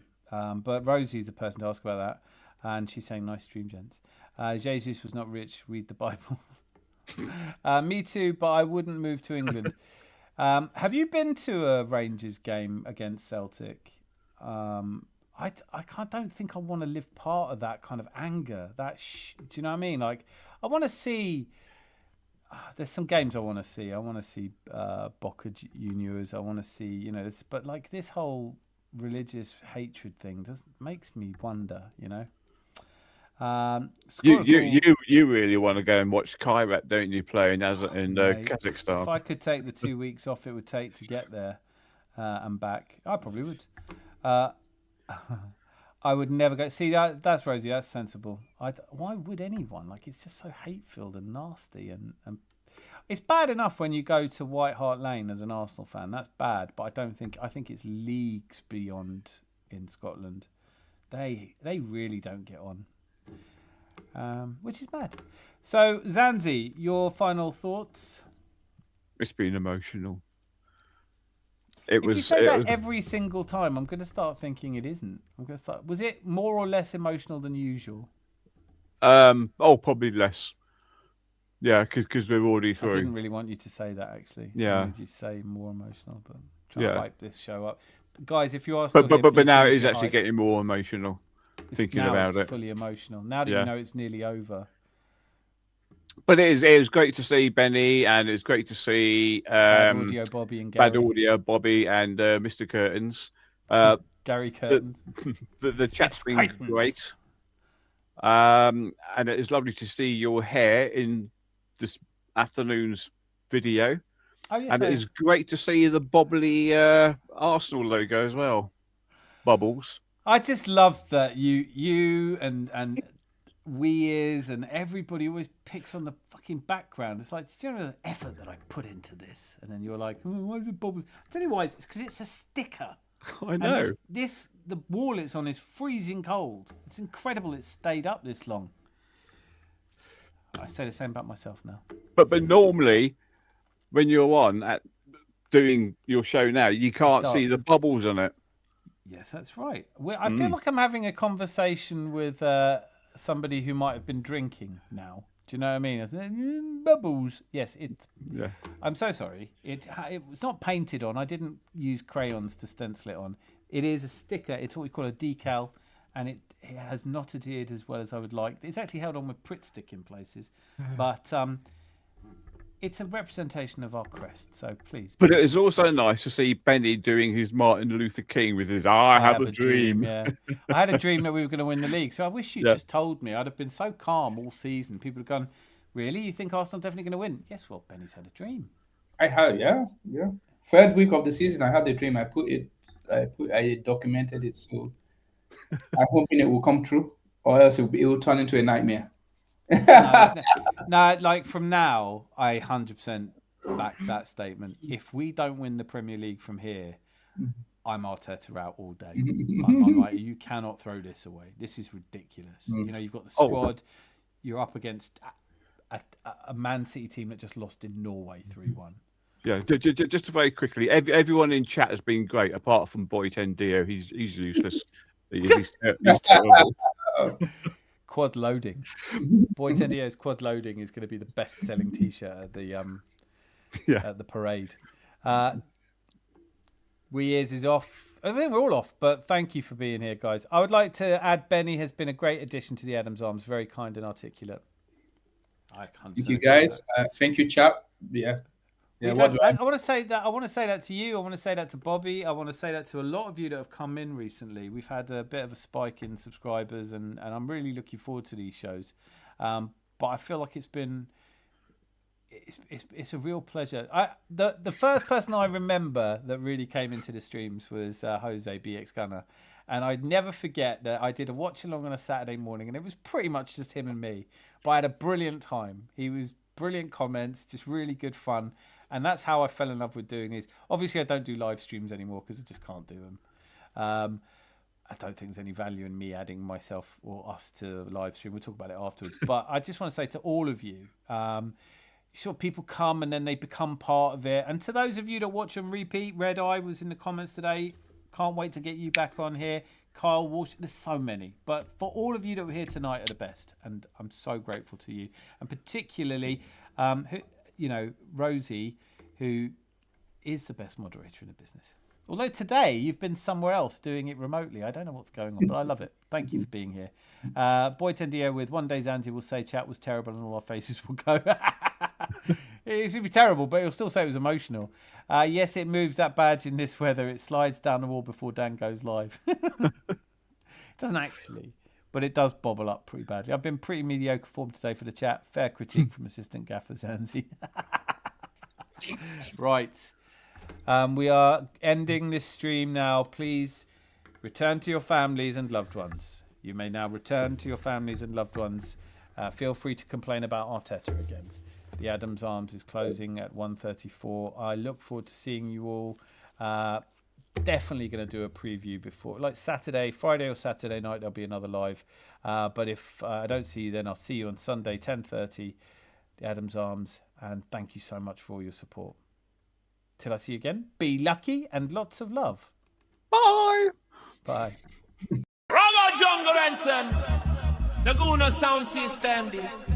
We come to mash up the dance tonight. Arsenal style, red and white. Get behind the red army. Moving like Ferrari. With the handbrake off. Take it off. With the handbrake off. No stop, no stop. Back to the cage. The Lions are awake. From Highbury's goes to the Emirates gates. Drums like thunder, hearts vibrate. When the cannon boom, it's too late. Take the handbrake off. Red Army rolling on. Saka on the wing, blazing trails. Trust our twist and the keeper whale. Arteta plan, never derail. Jungle drums on the red hot sails. Get behind the red army. Moving like Ferrari. With the handbrake off. Get behind brake off.